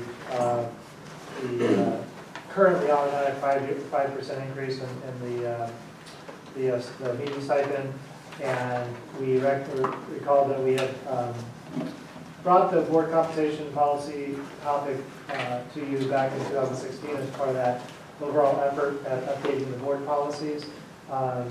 And we just wanted to bring it back to the board's consideration. And we tried to frame it, this is somewhat of a, you know, we didn't quite talk about it this way in the past, but we thought, okay, if it's useful in terms of trying to establish an objective basis for your decision-making on this topic, we sort of just offered it up from the, you know, as one consideration. If you looked at trying to be consistent with really just the tenets or the principles of the overall compensation policy for the district, and that doesn't mean that to think, oh, board and staff have to be the same, that's not the point at all. But simply that, oh, there's some basic, you know, consistent, objective things you could look at, like, you know, using comparisons to your peer agencies, looking at the complete picture of all sources of compensation, accounting for inflation using a CPI versus a uniform annual adjustment. That was the spirit of in a sense, the focus with the compensation policy, because I didn't want that to be misunderstood. So again, we're bringing it back to the board's consideration really just to try to facilitate that. The staff's recommendation will be quite clear. We just wanted to tee something up for your consideration in all seriousness. There's not a right or wrong answer to this. It's a policy question for the board. And Mary Brown did a lot of the footwork and the research on the comparable agencies. So hopefully we can answer any questions. But with that, we'll hand it back to the board. Well, I will say, it was interesting last night on MMWG, they were saying that, and I don't know if this is true, the board member on MMWG said every water board he's ever heard of pays full health care for the directors, which, in my experience, that's not anywhere else. Maybe the water districts do, at any rate. So I looked at some of these, and while we're a little higher on the monthly, there are other agencies do offer something. I think this is a good thing for us to do at this point. I would disagree with one of the suggestions, which is it says to remove the provision of automatic 5% increase and instead implement a cost of living adjustment. I think at this point we should just freeze the thing. Freeze. Yeah, just freeze it. Do what? For how long? Freeze it. Freeze it until we don't. Just freeze it and make a decision later instead of having some sort of automatic increase every year. Do we have an increase? Pardon me? What did you say? I didn't hear. Freeze Why it, leave it where it is Yeah. until further. The third recommendation here, Tom, is remove the provision of an automatic 5% increase and instead implement a cost of living adjustment. What I'm saying is, rather than have a cost of living adjustment, just freeze the dang thing. You don't like the idea of coming up to the idea, I think, that staff put in. No. I don't think it's, it's a stipend. It's not a salary. If it was a salary and you have a cost of living adjustment, the whole idea to me, and I mentioned this before, is, some people, some board members live like, I didn't even know there was a stipend. Forget it, do nothing. Well, no, the fact of the matter is some people, and I'm not wealthy, run their own campaigns and expend a lot of money on the campaigns, and this is kind of a way to get the campaign money back, if nothing else. Fortunately, I didn't run that much of a campaign, but I did on my town council, and I was looking at that stipend to get it back. I mean, that thing was expensive. So I don't think it should be nothing, but, I don't think it should be, it's not a salary. I mean, we're not living off this thing, No, I agree on that. I'm wondering if we can add some language that will revisit it every year at the budget time. So, I mean, this whole thing was down in 2001. Yeah. It got lost for 17 years. I mean, so maybe just so it doesn't get lost for another whatever. Yeah, I have no objection to bringing it up at budget time. Okay. I have no problem with CMSA compensation. Yeah, and I agree with that, Just too. being, Down to 100. Right, yeah. And then we just put CMSA pays. yeah. Their meetings are nowhere near. That's fine. Okay. Go ahead. But I wanted to I'm do- glad you brought up the water board. I have a question. We should ask for. So say like Las Colinas, they get 252.70 and then up to 200, so would they get 452.70?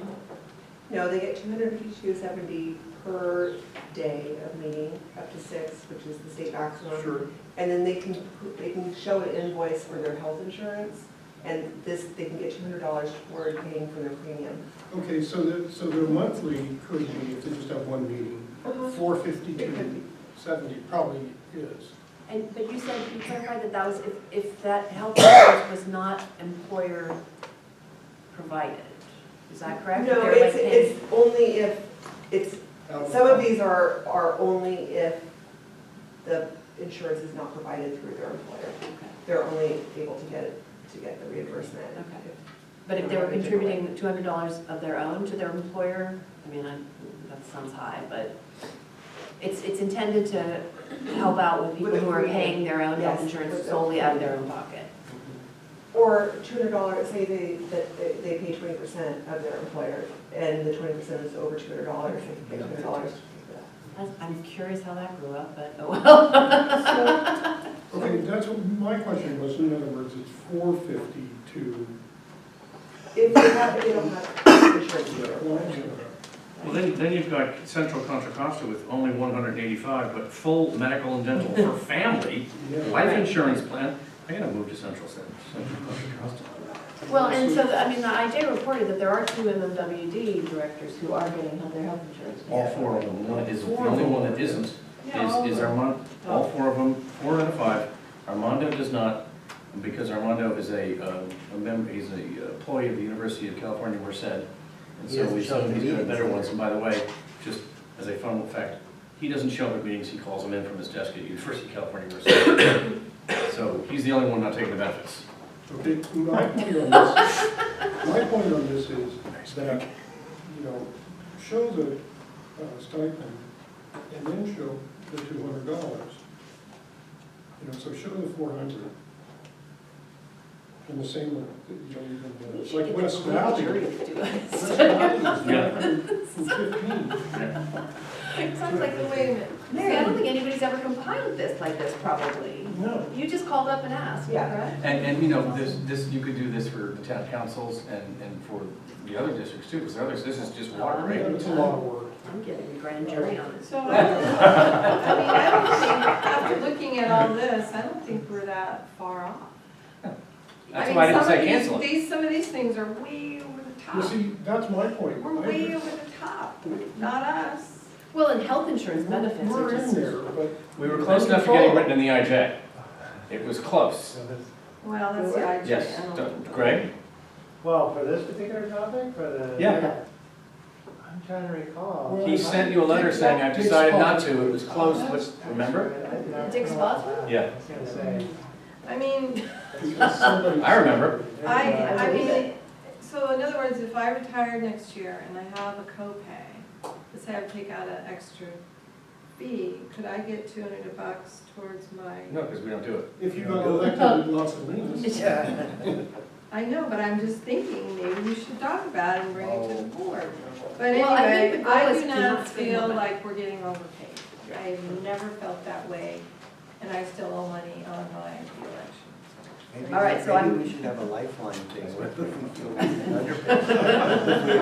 We can use some of the agro work. That's gonna look good. All right, so I'm happy to say, I think there's consensus that we Y-rate it for now, we leave it where it is, and plan to revisit it every May during the budget cycle. That we, if somebody's serving on CMSA, they only receive the $100 stipend, they do not receive an increase Yep. to make up for We the way just we used to do Y-rate. it. And, what was the last Well, thing? we just get paid by There was the CMSA. third. Well, we Y-rate our 3. Oh, and we're not gonna do a cost of living adjustment because it is not truly a salary. I would, So we're gonna freeze. I would second that. Was that your motion or that's my I don't think I'm motion? allowed to make a motion. Yeah, that's your am I? motion. So I make that motion. Oh, I can? Okay. But you're gonna revisit it every year. Yes, that would work. Okay, that's right. In Okay, you May. made the motion and I'm seconding it. So the motion is to make an old ordinance and Yes, then we'll that's do the correct. ordinance and bring it back. Based on that. Next month. Oh, yeah. Thank you. So I have Director Kelly and second, please. Well, technically, I said I made it since I just announced. Okay, So Scylla, Kelly. Okay.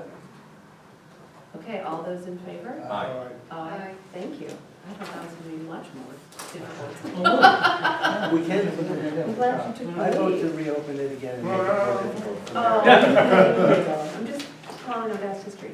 All right, item number 14, discussion and direction on accessory dwelling units, including response to Marin County Grand Jury report.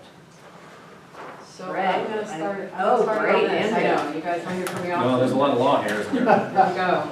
Yeah, it's kind of a falls along the legal side.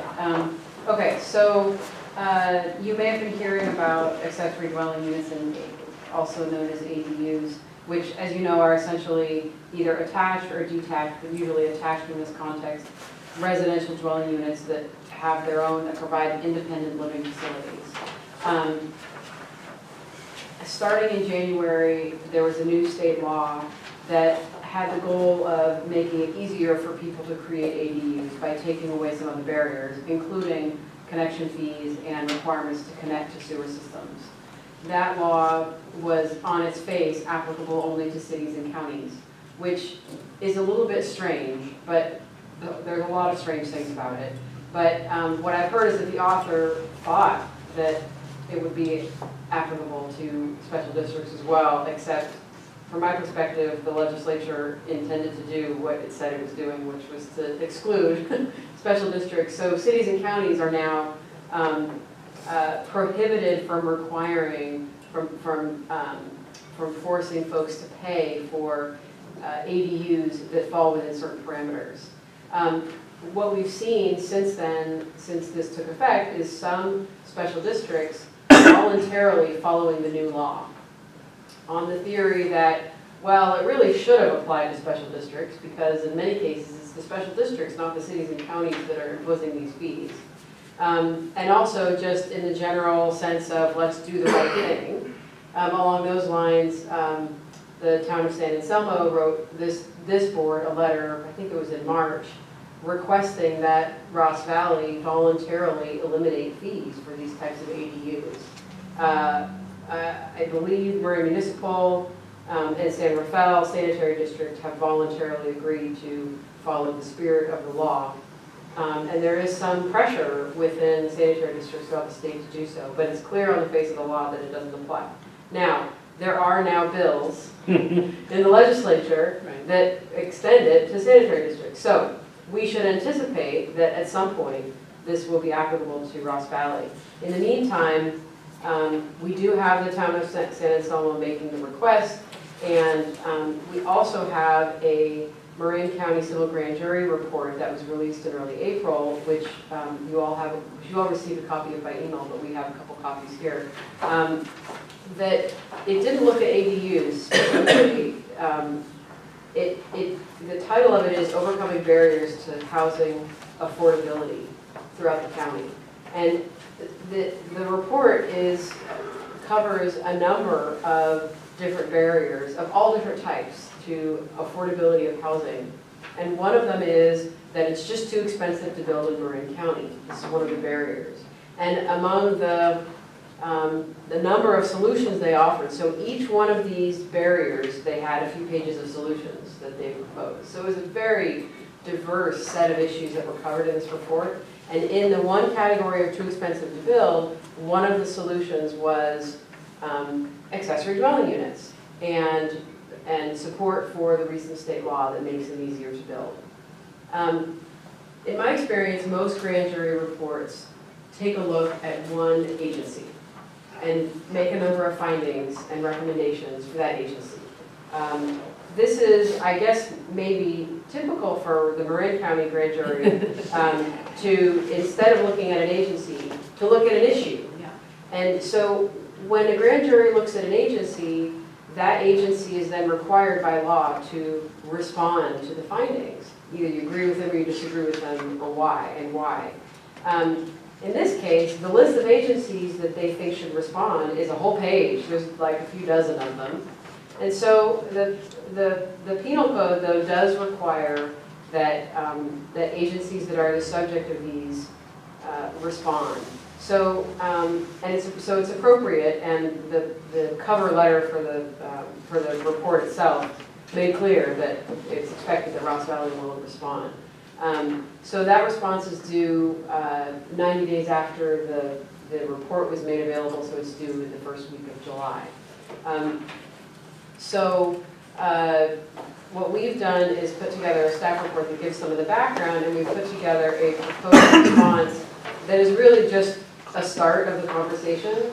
The idea is that the board talk about this, talk about any changes or modifications to the response, and then we would bring it back in June, maybe on consent if everybody would, if it doesn't need additional discussion, so that it then gets sent by early July. Greg is going to talk a little bit about how the district does its connection fees now for accessory dwelling units, and to give a sense of what changes might come with this law, or what changes would, following the spirit of the law, entail if we were to do so now. Okay, so pretty much a lot of, I won't go through it all, but the staff report really captures a lot of the basics here. But the takeaway is that a person goes and builds what is currently defined as an accessory dwelling unit, and there are several types of those. It will, under current RVSD code, it's really no different than it's a dwelling unit at that point. Meaning, if it has a separate entrance, it has independent sanitation, independent cooking facility, etc. I mean, there's some language defining this.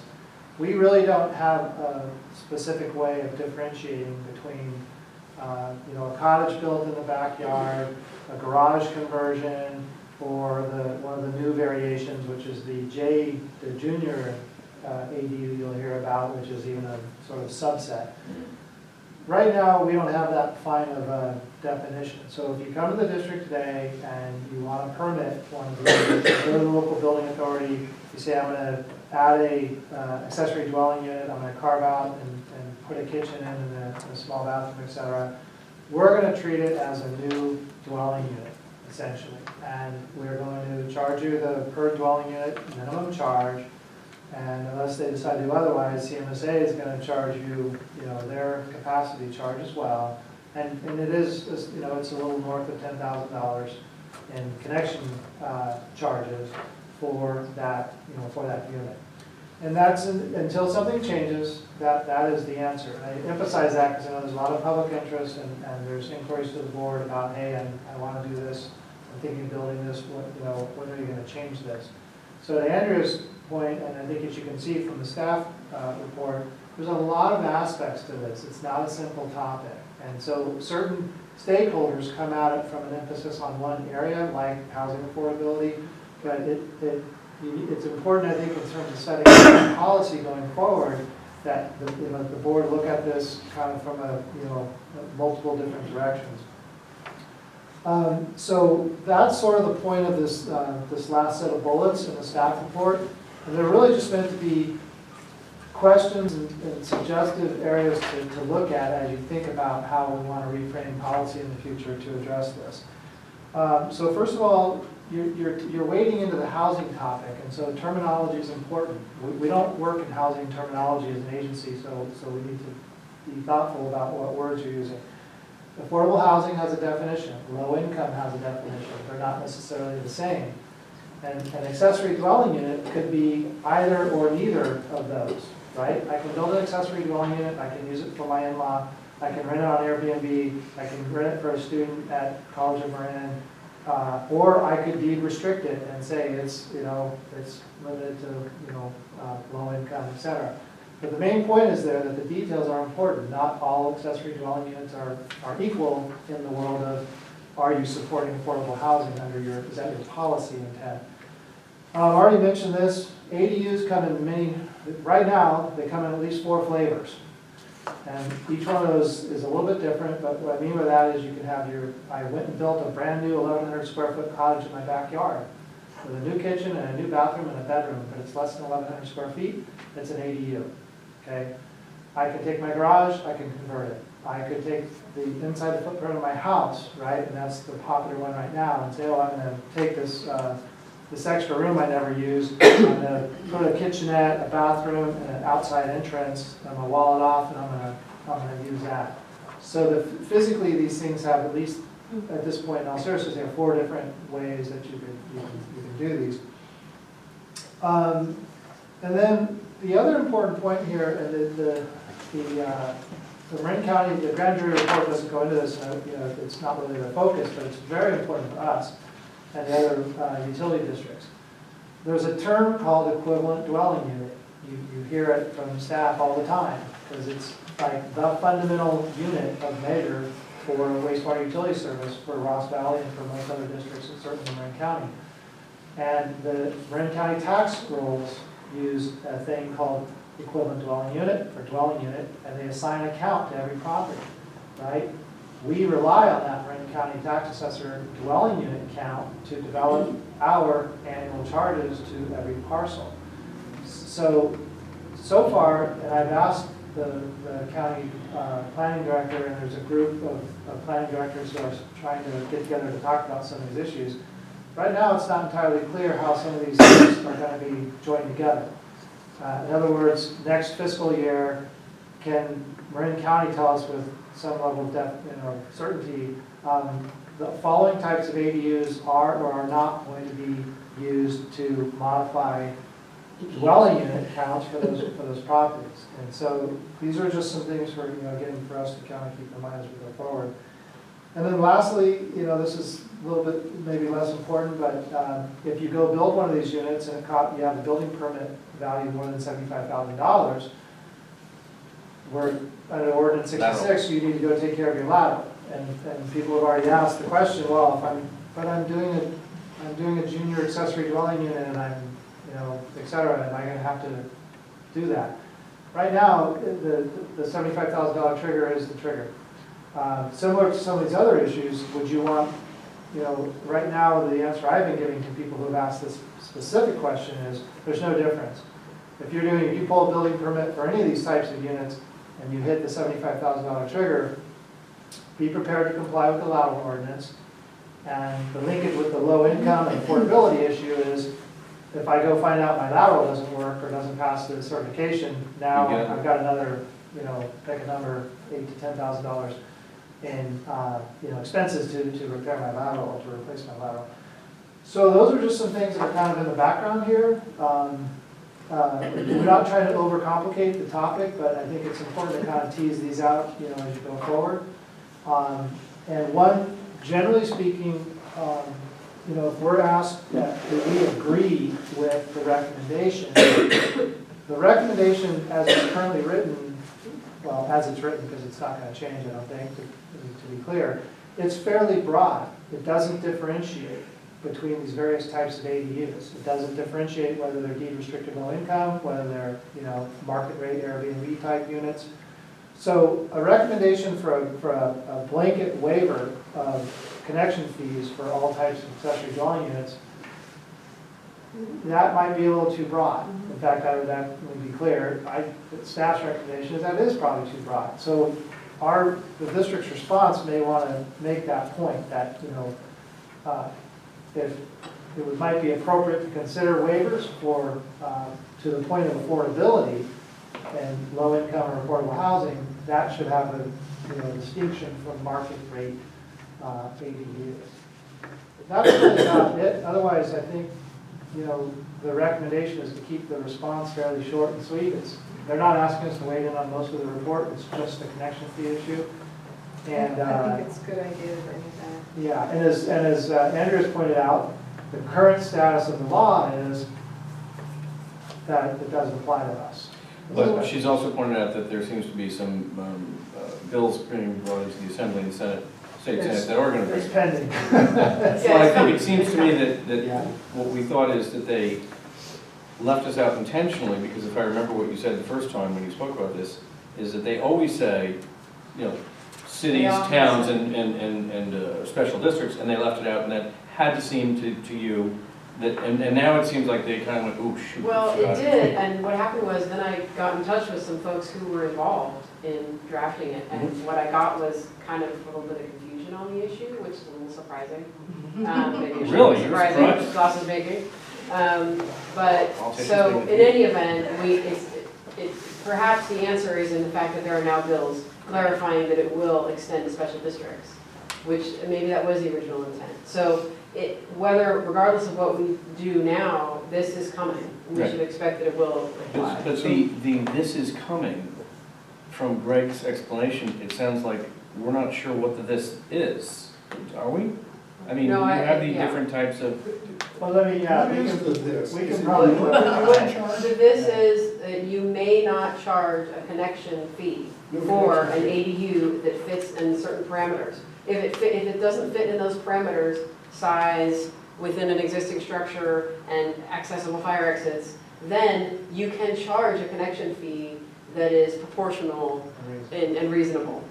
But for a certain category of ADUs, you will be prohibited from charging a connection fee. And what about service charge? Does it mention anything on service charges? It is Well, you want to? No, go ahead. Oh, okay, to my knowledge, state law is silent on service charges. And that's a very important point, Tom, I mean, that, because that's not something the grand jury report talks about, but Ross Valley and others will need to get clear on that. Same question, right now, if we count that as if we take that ADU as a dwelling unit, we add it to the house and we say, now you're paying for two. That's an issue we're gonna have to figure out as well. But as written, it is only the idea is to make them easier to build. So the law really just goes to removing the barriers to building them, such as the connection fees. And the letter we got from James Hughes mentions, he's gonna end up paying a little bit over $11,000. He wanted to complete the project for under $25,000, but what he mentions in the letter is they're adding a tub to the sink, to the shower, and they're adding a kitchen in a spare bedroom. So they're gonna be using more water. So I don't see why we would necessarily wanna not get an increased rate for a house that's got, another kitchen than they had in the first place. Yeah. But the connection fee, and I don't know if the connection fee, I don't quite understand, so I would like to bring this back next month.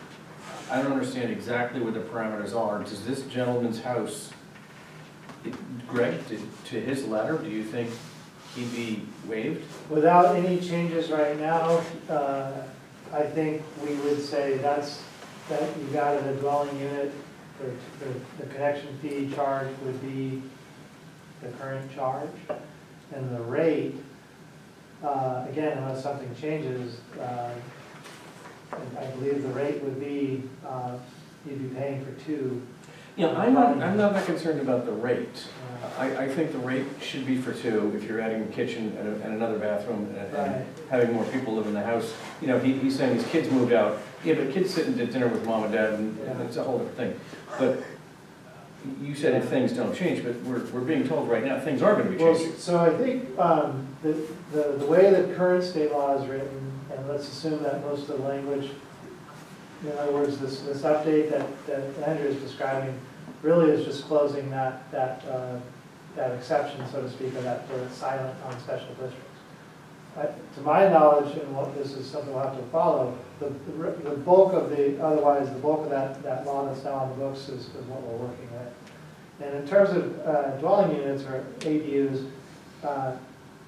it appears to say if the ADU is within the four walls of the existing single-family house, there's a blanket ban. The law is very clear. There shall be no connection fee. So that's what this would be, his letter. Right, so if this gap gets closed that we're anticipating, our current read is that ADUs inside the four walls of an existing single-family home, we won't have any discretion. The state has spoken.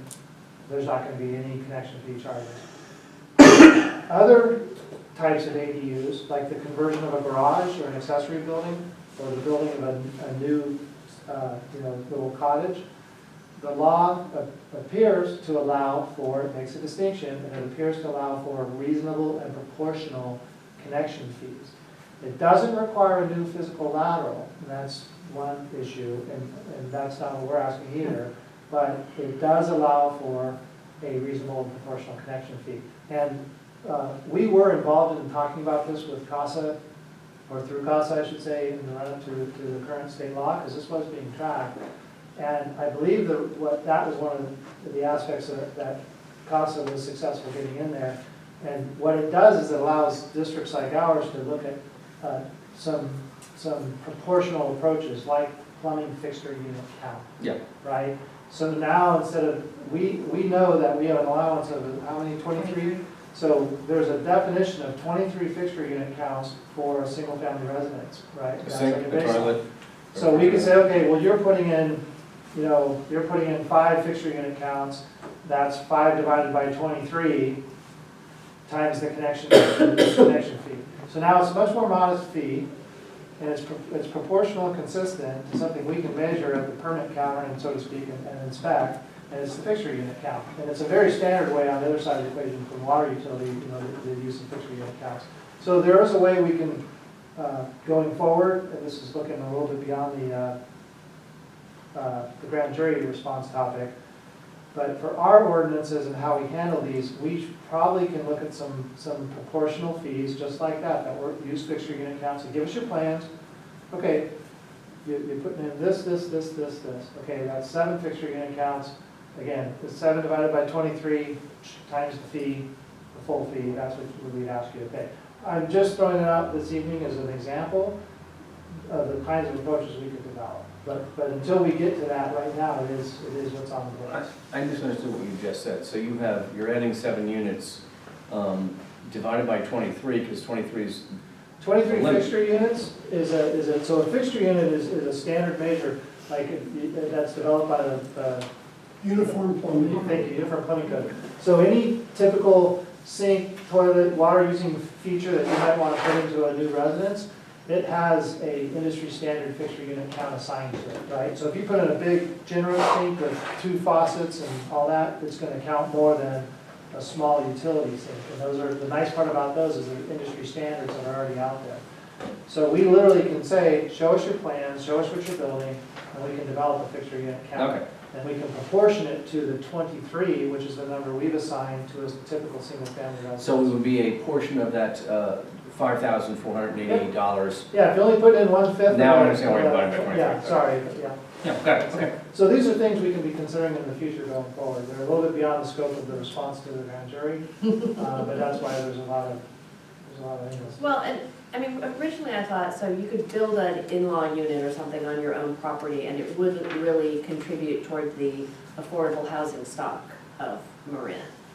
But now I think maybe the intent of the legislation is simply to create more housing stock. Like, we're not, you know, it's much more of a, like, Just kidding. sledgehammer of like, we just want to make it easier to have dwelling units. And we don't actually, like, we're not fine tuning whether it's low income or who's going to live there, or whether it's going to be used for Airbnb. Right.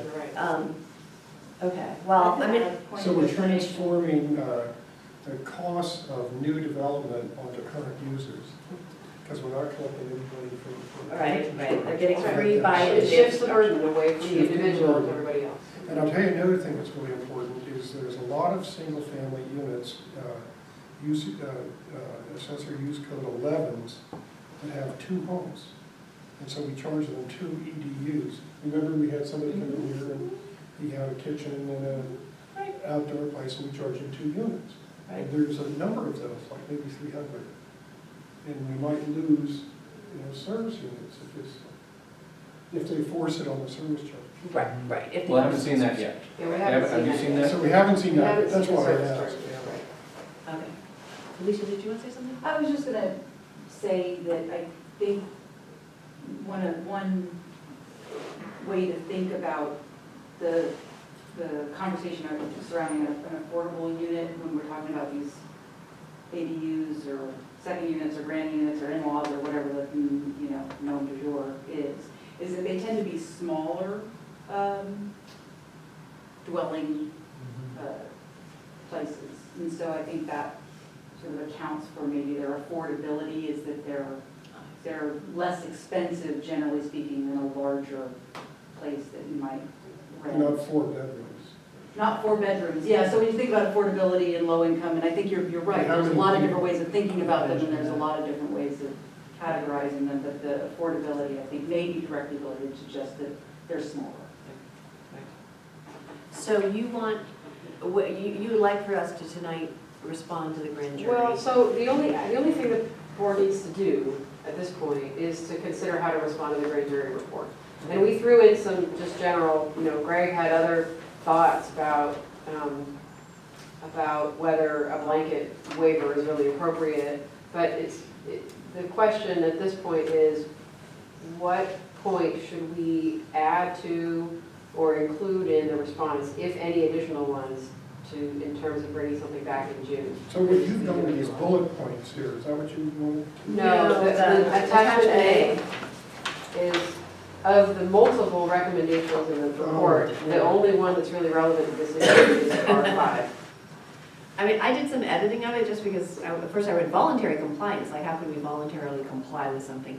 But I don't even, I mean, if we really truly believe that there's gonna be legislation soon, I would say, I would stick with just the second Yeah, part of and it. then we need the first We're one. monitoring, because if we craft a policy and then we have to do something else Right. anyway, you know, and there's, the lawyer in me wants to say there's no form of legislative construction that says you go, you know, something left out, it actually intended to be left in, you go, you know, that's their Well, job. but you, just so we know, others have gone ahead and done that. Have said, we're gonna construct a policy that we think is consistent with, if this applied to us. Right. Whether it Well- has to, it may have to change once the actual law that applies to special districts comes out. It doesn't mean we should do it, it's just we're just I mean, making. I'm not inclined to do that right now. I'm not inclined to change the way we do things if we think there might be something set in stone that comes down. So I agree with that. I'm- Eliminate the first I don't line. disagree with that. I think that I agree with the policy of making it more affordable to build affordable housing in Marin in particular. I agree with the spirit, but I also agree with the legal, and, you know, I'm not a lawyer, but I come from a family filled with them. If there's a law that we're about to have passed, why don't we just wait for the law to pass and then comply with the law? So that's what you're saying, and it actually starts out the second part. I would start this RVSD understands those two things. Yeah, yeah, and we're monitoring it, Yeah, you know. and then we have the ability to. And we, you know, the part I that's, like that. you know, the district does currently clearly allow for partial or complete waiver of hookup fees for, you know, for a formal deed restricted low-income housing. Right. So if and when, you know, you're receiving a request from, you know, Victory Village and Fairfax or something, if, you know, assuming that project were to go forward, that's a, whatever the number is, that's 50 units of dedicated, you know, legally restricted housing. Considering a request on a scale of that project to say, okay, what do you want to do with connection fees? You have that now. And so That's it's not good, that, you know, this isn't a one-size. We have a policy to that effect? Yeah, you are currently, the district existing ordinance allows for the board to consider partial or complete waivers of deed restricted low-income housing. Can we attach a copy of that policy to our response? Certainly. You know, I mean, just as Yeah. like, we're not being flip. No. When here's- it really comes to low income, we already have something. Yeah, and maybe I'm wrong, but I just have a strange suspicion that people want to build in-law units and then not have to pay a connection fee. And then they won't be units that go to the market, you know, at least not anytime soon.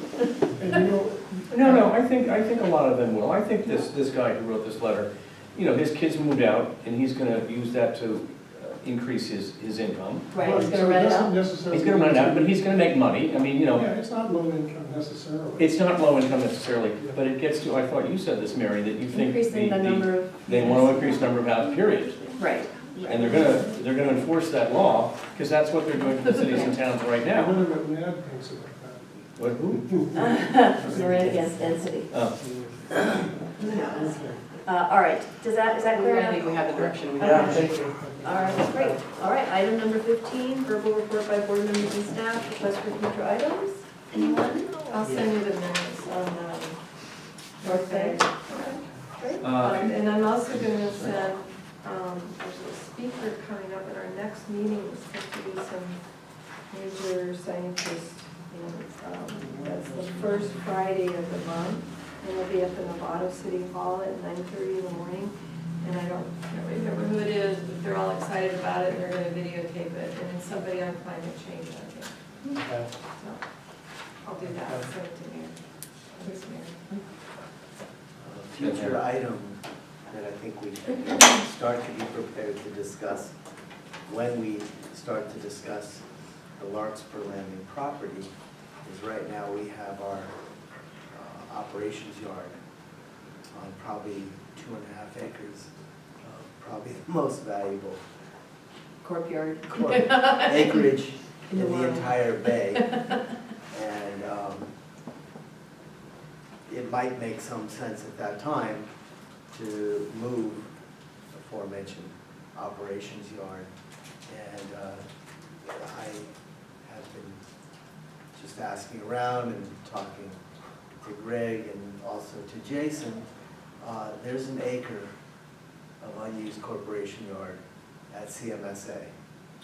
It's all plumbed, it's got electricity and Sewer. sewer. The whole thing. She was surprised. Presumptively. And there would be many large advantages to maybe moving there in any case. First of all, if we're paying rent over there, we're paying 50% of it to ourselves. Second of all, we're looking to do showers and that kind of thing for our staff, and it exists there, or it would be easy to install. We're going to start using recycled water. We're all certified and ready to do that. And so it would mean that every morning, if we were in Larkspur, we would have to drive all of our trucks over to CMSA anyway and start from there. This way we could avoid that drive in the morning, and we could fill up with the recycled water, which is right by that area. Yeah, but that, We're talking about. that drive's like 50 feet. Yeah. That drive is Well, like it 50 is a wonderful feet. midpoint between They have- Turner and They have Larkspur Landing They Park. have car washing facilities there. They have mechanics on staff that we could hire. Jason said there's plenty of staff there to help maintain our trucks, which we would do at a greatly reduced fee to what we pay currently. We could eliminate our warehouse on Anderson, where we store supplies, because there's plenty of room there. And in fact, right now, we do our pump maintenance there, and I mean, CMSA is a pump maintenance facility. They have room for us to do pump maintenance on site there, and perhaps some expertise in doing so that we don't currently have. You can go on and on and on. There are many different reasons for us to be there, where we don't have to be on the most expensive real estate in the Bay Area. The only question I have for you on that, because everything you said makes sense except the part where we're not paying any rent to ourselves on the most expensive piece of property in the Bay Area. We have to maintain our own facilities there. Yeah. And so whatever rent we pay over there, our facilities will be maintained. We're talking about in the context of if we were to sell, If we Well, obviously, if we sell the Larkspur Landing Well, Park. obviously, if we sell a Larkspur Landing property, we're not going to be Yeah. maintaining it. Are you suggesting we're moving out earlier? No. We should not be Oh. discussing this, we have not agendized this, I'm okay. giving No, the. I'm just Oh, no, saying. that makes great no, sense. I'm saying I that's suggest not- moving out. Andrea's I'm threatening to discussing- behead me. I'm discussing for Okay. future. Yeah, I know, Yeah, but but- we're having discussion that we should not No, be. Okay, anyway. noted, we will agendize that issue. We all responded to the LAFCO report. I thought it was going to be on the agenda today. Oh, sorry, go ahead. And is it on? We'll be bringing it back. We've got all the board's They got the comments. We got an And extension. It looks like they're doing an extension of the deadline, so we'll compile everything. and- Till June, right, then, must be. I believe it's at least late June, early July, so we'd be bringing back the compiled draft response from the comments we got from all the board members. We bring that back at the June meeting for So consideration. their meeting is the first or second Thursday of the month, Sure. each month, so I don't know if that's, if they figured that out. Are you going to make some comments too? The ones, probably not. I mean, the reason simply is that the board comments, I think appropriately, you guys have focused on the policy with the recommendations. The staff level comments were more, whatever, technical details. But we can consider incorporating all that, Tom, so when we craft the response, if there are factual corrections and so forth that we've made, we'll list that.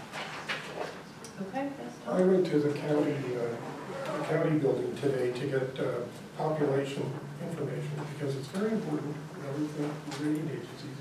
And I learned that the county doesn't really have that information very well. And so the best source for it, surprisingly, is the Department of Finance, because of the California State Adjustments and Finance. And At the state level also. well, the state, Oh, that's the they develop them, Right, yeah. They take a census and then they adjust them each year. And they use it for apportioning money around, so it's a key number. And I'd like to, we want to adjust the population that they're using. It's something like 44,500, and it's difficult to tell if Greenway is counted or not. Is it counted partly in Kenfield or partly in Larkspur? I'm just not sure. The population for our service area, Tom, or for? It's at least 44,000 foot. Yeah, okay, so that is addressed in the MSR. They We said had- 41,000. Yeah, yeah, okay, so So you were we'll, just curious, you were trying to I was trying to find it out, Yeah. comment on LAFCO's. Well, you know, the rating agencies calculate debt per capita, and so you don't want to lower it per capita. You want to get it right, actually. That's right. We only had one SSO. Congratulations, I noticed that. Last day. last, All right, if there's nothing else, we're adjourned. Thank okay, you. thank you. Thank you. We need-